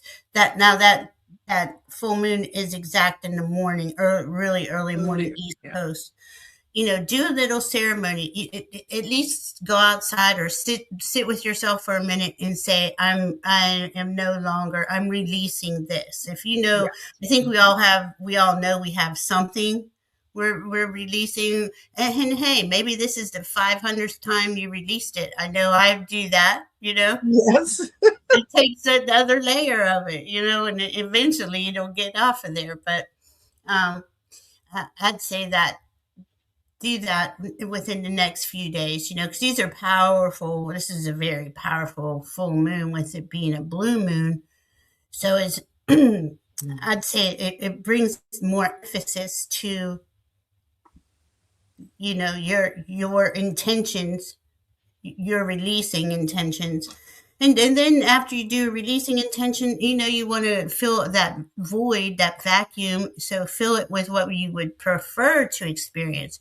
If you want to release this, well, what do you want to replace that with? That would exactly. make it Yes. Yeah. So, Totally. it's not all just, sacrificing, and it's just a miserable existence. I think a lot of us have passed over that. Like Diana was saying, you got this connection to spirit, that, I mean, I think we all can feel it. It's really hard to explain. I don't know if Yes. you can explain it, Diana. Well, okay, so let's just talk about Mars for a minute, because he's in Taurus. He's fired up. What happens when Taurus the bull is in heat? Yeah. He is fired up, and he is pushing Taurus because he's moving fast. He's not going to be slow through Taurus. So as he's making this procession, he's at 9 degrees right now too. So he's in there turning the screw with Sagittarius and the sun, and the moon rather, and because they're both at 9 degrees, and there's Mars at 9 degrees, putting that jab in between them, going, oh, wait a minute, we got a square, half a square over here and a square and a half over there. And so I want you to pay attention to everything that you need to change. Because as soon as I get out of here and get into Gemini, we're changing it. And the first thing he's going to do is come in contact with Sedna and then Uranus. And when he does that, he's ready to take action. And they're stimulated. And Sedna is all about adaptation. And don't think twice about the sacrifice. Just do it and move on. And you'll be happier for it. The experience is what is teaching you. And then Uranus says, lightning bolts, don't worry about it. It's going to happen. And with or without you, it's going to happen. So you better have a plan. And this has really been going on for the last couple of weeks. It's just it's building up, right? What Diana's talking about. So when he gets in there, that's our ability to act Mars, right? So he will have a lot more information and the ability to do so with Sedna and Uranus, which is, I mean, this is such a cool, this Gemini season with the sun was came into Gemini, and it was conjunct Sedna immediately in Uranus. And this is big, huge energies we're going through, right? So that's the mind, right? Now, even though Sagittarius is a fire sign, it is the higher mind. So you gotta look how they interact with each other. It's Jupiter's brainchild. Yeah, right. Literally, yeah. And Well, speaking of his brainchild, Pele Athena is in Aries, so we're doing great. Yeah, and Chiron. Now we got Chiron at 29 degrees Aries, and for the till I think it's for 22 days. I think it's till June 19th, and Yeah, then Chiron's going to enter Taurus for the first time in 50 years, but yeah, only for 3 months, and then he's going to come back into Aries retrograde. So we have a lot. What's Taurus? We're talking about this. That Taurus is our safety and security, our resources yes. that are being messed with that outside world. The political stuff. So that's going to play out, though. So that's yeah. something that we're going to keep an eye on. Well, And and go ahead. Sorry. well, I was just going to add, Vulcan is so close to the sun right now. The sun's at 9, Vulcan's at 12. So that's like they're burning each other up, And Vulcan is your own first ray of strength and power. And in that itself, we are definitely letting go and stepping back into the monad, what I keep talking about over and over, and the plasma of us. And the fact that I am that I am, am I? Yes. Yes. That's it. Absolutely. But we had to come all this way, right? Detangle from all that old programming and stuff. That's why it's so important to pay attention to that. Is this programming? Is this something that I'm just being force fed and I don't even realize it anymore? That's truly going on, and they really are gaining ground with it. But if you can step out of that, step out of the false reality with your authentic reality, and you see it for what it is, and this way you can just constantly reassure yourself, no, that's not my reality, right? Yes. It's important that we do that. And Diana, I wanted to say, across from Vulcan, because Vulcan's over there at the sun with in the Gemini sun, is the great attractor in Sagittarius, is right next to the moon in Taurus, is the great attractor. I can't even really tell you. This is spirit on steroids, I would say, like that. Yes. And boy, did I feel him this morning when I was in that car. I'm telling you, I felt like I was flying. I really did. It was beautiful. It was just a wonderful, quiet moment. Oh man, love those. I do that every day out back in the yard. I'm just like, oh man, so nice. I know. Yeah, I know that, and it feels. Sorry, what we are going through now wouldn't have as much meaning to us if it had happened earlier or if it had happened during a shorter time span. We needed to have that time to go through some of the things that we have gone through in order to, to recognize what our truth is, our personal truth, and that it is worth standing up for. Mm-hmm. It is worth being vocal about. It is worth protecting. So if it had happened earlier or if it had happened during a shorter time span, I don't know that it would have meant as much. Right. Right? There wouldn't have been as much contemplation. So isn't it amazing the way that spirit works everything out so that it turns out it's exactly when it should, how it should, and where it should? Yeah. And it's like you look back at some of those friends who are still there. Mm-hmm. You were already ahead of them, and now you're so far ahead of them. You're in 5D. That you're in 6D, but you have to still deal. So you tamp down to 5D just to handle those in 3D. And I look at them and I go, really? You still choose that over? You Yes. still choose that over peace? Yes. See that I feel the same way. I'm like, my freedom is everything. First and foremost, your freedom, your peace. It's all, your sovereignty, and it is when I do. There are times where we have to like revert back down into the 3D, and it's just like, you kind of like got to brace yourself, right, and endure whatever it is, and I do it all in the highest vibration of unconditional love and truth. I do bring the energy with me, but when you see the lower, well, and I hate to say it like that, but when you see people who are unconscious, just playing the same game over and over, going in the same circle, you're just like, Yes. why? What's up? But everybody, and that's another thing about this year. This is a big awakening year. So these are hard. These are deep, deep. I don't want to say hard. Well, they're deep. Yes. Full moon. These are deep full moons. These two, especially in this month of May, and what we have next month, we have Capricorn. That's not going to be easy. That's not going to be easy either. Mhm. So That's going to be emotional rule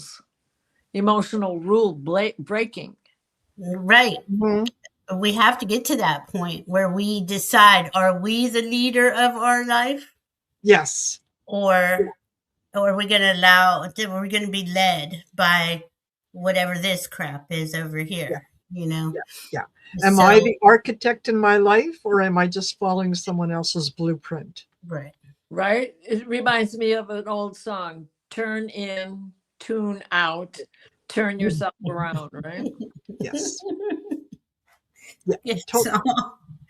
I mean, it really, a lot of all this is leading us to our liberation as a human, that we deserve to live in total freedom, peace, harmony.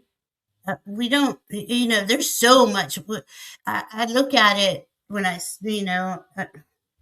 guess we all get this. With your authentic self, you can look at what you've gone through on this plane of existence for this long, and you're just like, what in the world? We could be so far advanced if we Yes. didn't have these drags on humanity that just drag for profit. They don't want nothing else. They destroy for profit. Mhm. Yeah. That's got to change. You know what? 25, 30 years ago, 40 years ago,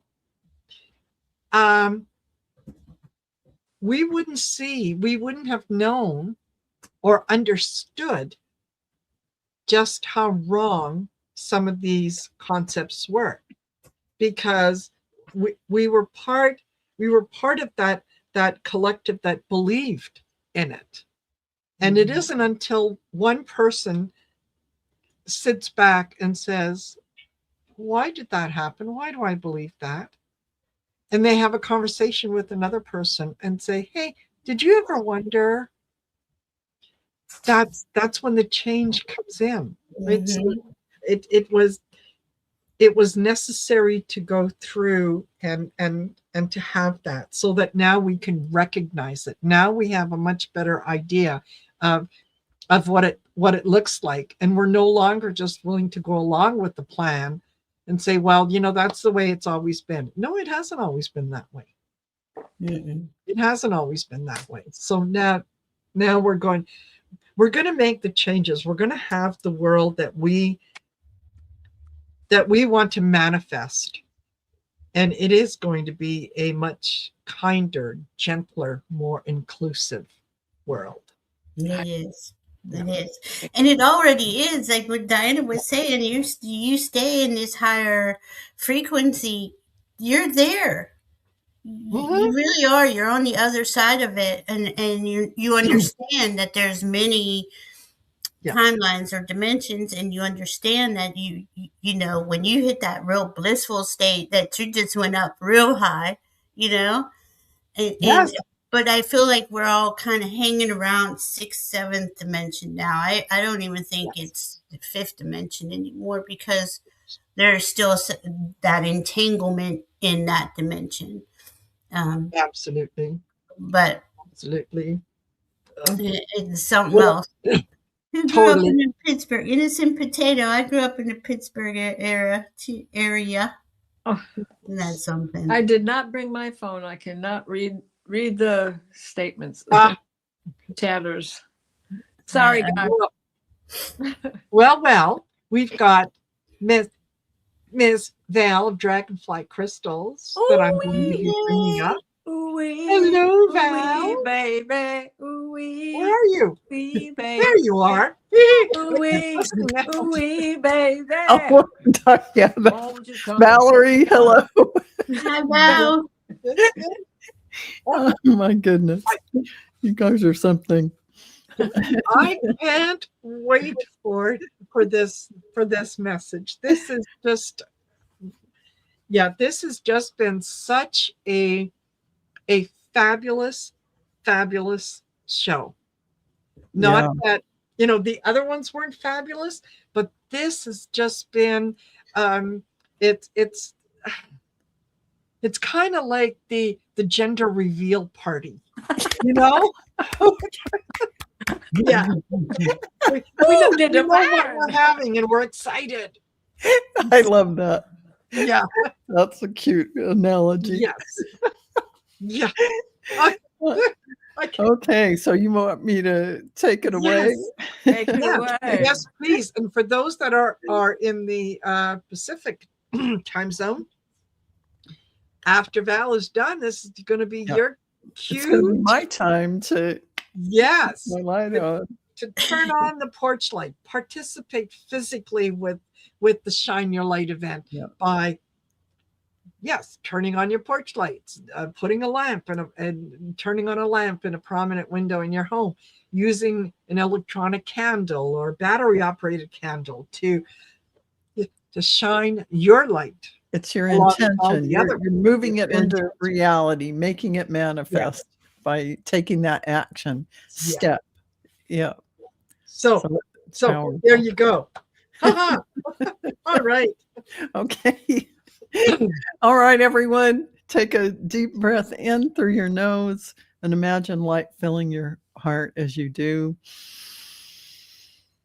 And as you exhale slowly through your mouth, visualize your light going out all across the world, in fact, out into infinity. Beloved Source, we gather in gratitude for this sacred day. We gather in gratitude for every heart present. We gather in gratitude for the wisdom shared and the connections formed, the love expressed and the remembrance awakened. We recognize the light within us has always been present. We recognize the love within us has always been present. We recognize that the divine light within us has always been present. And as we gather, and this gathering comes to completion, actually, we rest in the awareness of our unity, one life, one presence, one field, infinite field of love, expressing itself through countless forms. We bless ourselves. We bless one another. We bless humanity. Bless the earth. We bless all beings throughout creation. We radiate gratitude. We radiate compassion. We radiate peace. We radiate understanding. We radiate the remembrance of our sacred divinity. We see humanity awakening to greater kindness. We see humanity awakening to greater cooperation. We see humanity awaken to greater wisdom. And we see humanity awakening to the understanding that we are far more connected than we have ever imagined. We honor every path. We honor every soul. We honor every expression of life. We trust the unfolding of humanity's journey. We trust the wisdom of the greater design. We trust the light that lives within every heart. as we leave this gathering in the next hour or so, we carry this awareness into our homes, our families, our communities, and our world. As we become the living expressions of what we have remembered here today, our presence becomes a blessing, our words become a blessing, our actions become a blessing, our lives become a blessing. We walk forward with open hearts, clarity, compassion, and we walk forward in partnership with the divine presence that lives within all things. Together we remember, together we embody, together we shine. Together we bless the world through our presence with gratitude for all that is, all that has been, and all that is unfolding. We offer love into the field of creation, the infinite field. And so it is, and so we are, and so we shine. So be it, and so it is. So it is. Okay. Amen. Amen. Thank you. Thank you. Thank you. Oh, Thank you, everyone. That's wonderful. I'll see well, you. one of these Yeah. days, you're going to have to put all these things together in a book. That's what you Yeah. do. I keep hearing that. I hear that every time I'm here. Yeah, I'll look into that. I'll think about it. absolutely. But, we've already expressed the juice out of them, though. So Yes, totally. Thank you, Val. thank you, Thank you, everyone. thank you. Bye. Bye Bye, for now. Val. Bye. Oh my gosh. Well, I thought Elspeth is going to be joining us. And I don't know if you ladies are familiar with Elspeth, but she is the painting healer.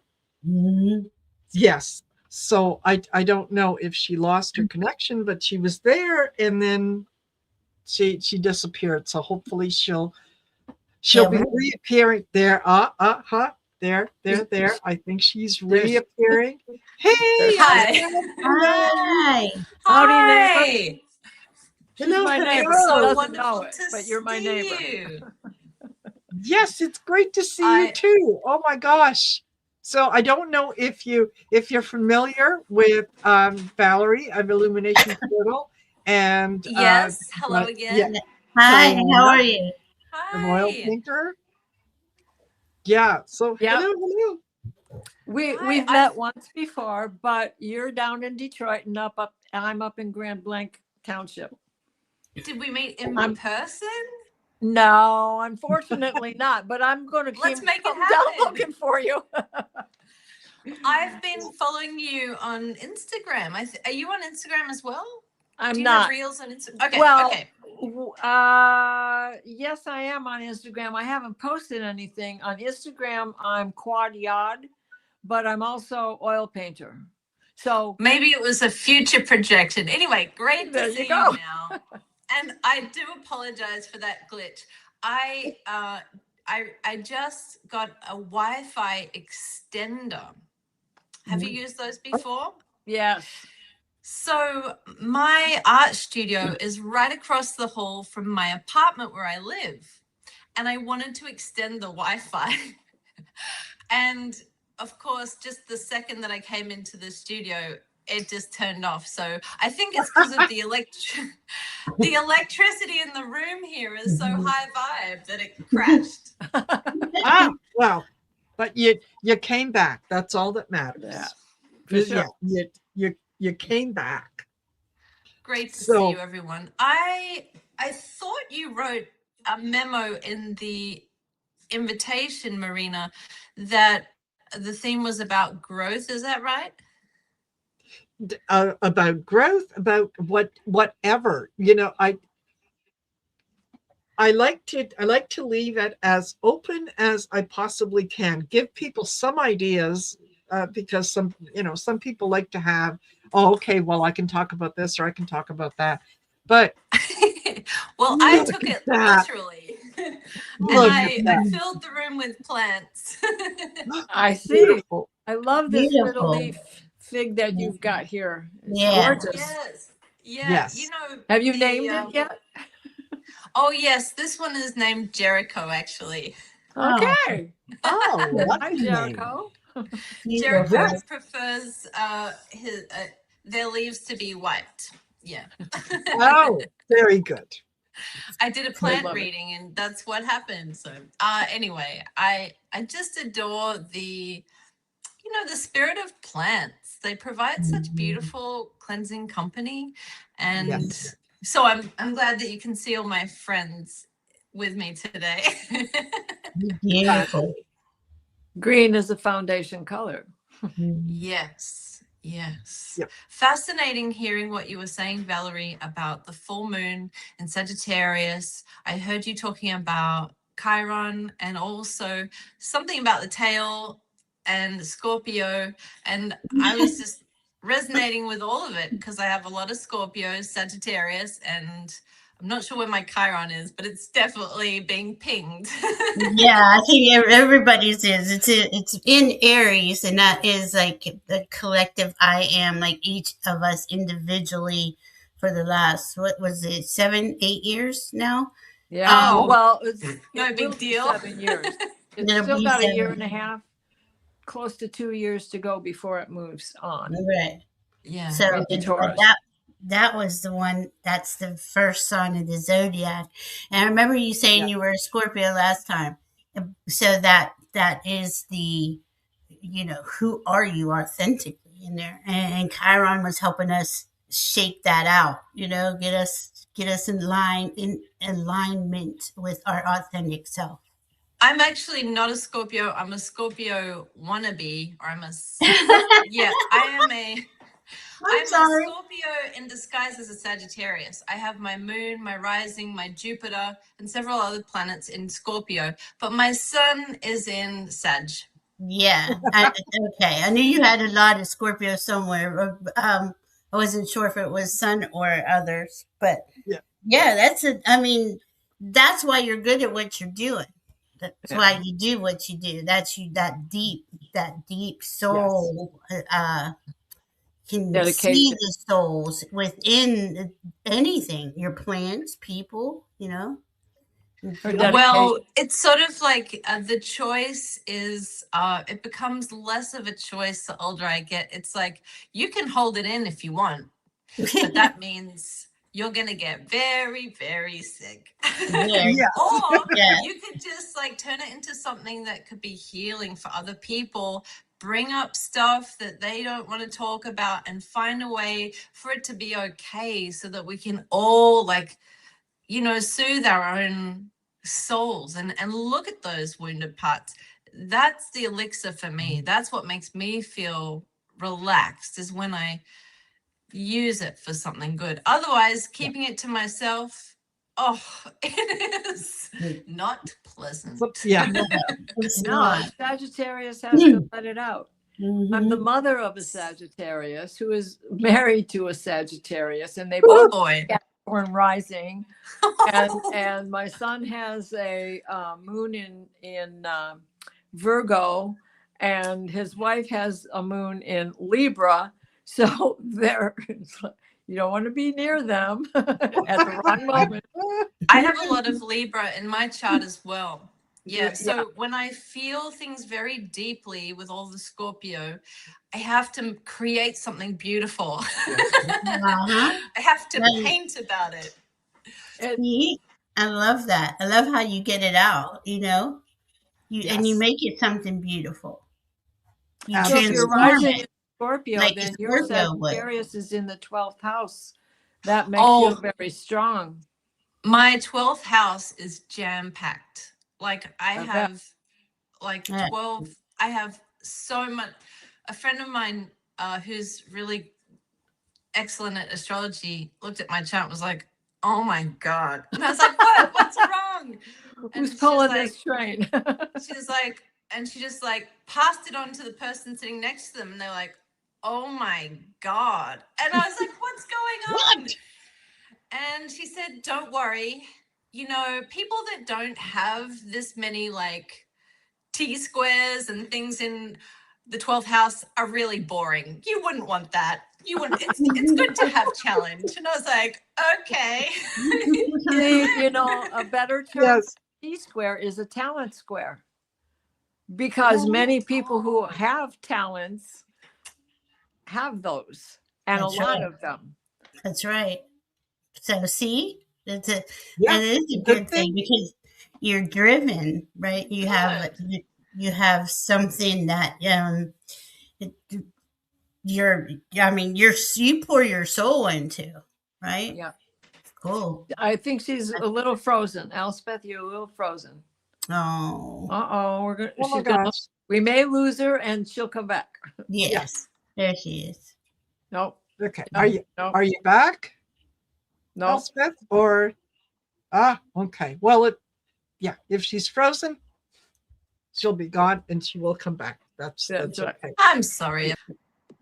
Ah, Oh, These- peace, these- sweetie. these things happen. Yeah. Yeah. Oh, you're back. Yay! There you are. I remember a few years ago when I had a friend who did astrology, and so he took a look at my chart, and as he was going through the different things, he kind of put all the papers down and said, "That's not fair. I want to have your chart." You can. I'll make you a photocopy. Just Here, you can change the name. yes, yeah, absolutely. So yeah, apparently I have a really, really good chart. So I thought, well, that's okay. I like it. I like it. I'm okay with it. It is a way to fall in love with yourself. If you ever have this bad attitude against your own self, take a look at your chart. Yes. Right. I love that. Yeah. The more there's times even now that I probably pull my chart up maybe once a month. I don't even really, I know what's going on basically, but when I do, I always see something I didn't see before. Oh, And you're always going to, right? Because the outer planets keep moving, so you get different aspects going on. But still, it's like, oh wow, that makes sense. Especially because we get to add so much more to it now, because everybody is stepping into accepting the fixed royal stars and accepting the supergalactic center and the great attractor and the Shapley attractor and all of that, and just now looking at the other constellations and looking at the star seed charts and incorporating where we came from out there. Was it Lyra? Were we a gray? What is our history? What is our history because of that starseed connection? What has this progression been through the Akashic record? And it becomes so fascinating when you incorporate all of these things into it in reading the Akashic records. It's just blowing me away. Absolutely. Absolutely. Yeah. So I want to just remind everyone, aside from being grateful, thank you so much for being here and for spending part of your day, a good portion of your day with us.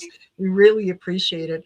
And I will encourage you to please like, share, and subscribe to all the channels. And I will have to go in later and put everyone's channels in, which I neglected to do in the original description of the video. I tried to do it during the show, but it wouldn't let me because we were live. So I'll have to do it later. But please make sure that you go over to Valerie's Illumination Portal and subscribe to her channel. Same thing with Diana Bowles, oil painter, and Elspeth, the painting healer. Elspeth, you have a channel, Elspeth. I gotta check that out. Yeah.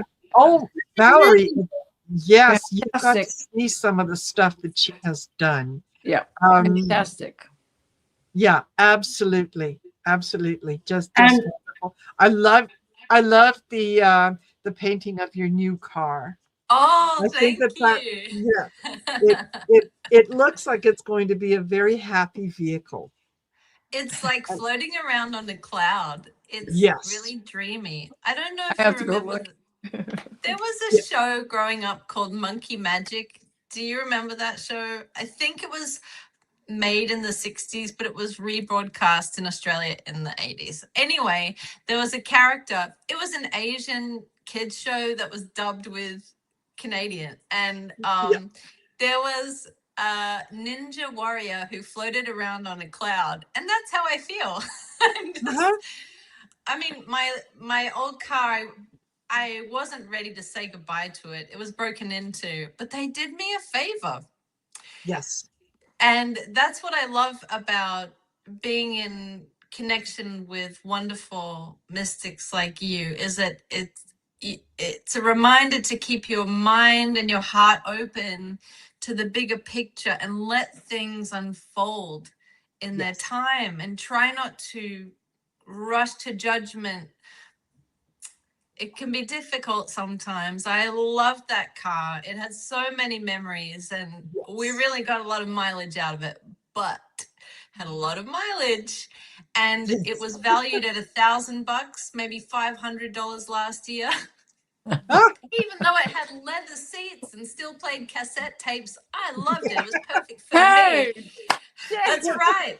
The catalytic converter was already stolen, so that was perfectly outfitted for my neighborhood. I mean, it had been broken into 4 times, which feels very, actually, it wears on you. It feels quite violating to have, your yes. space like Mhm. that just rifled through. And, so this last break-in, they really did me a favor because they rendered it a total loss.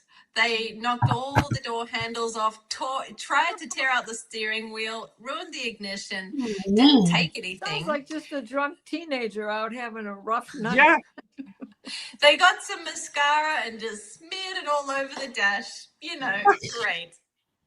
But the insurance company valued it at over $5,000, which was a beautiful chunk to Yes. put down as a down payment on this 2026 Honda.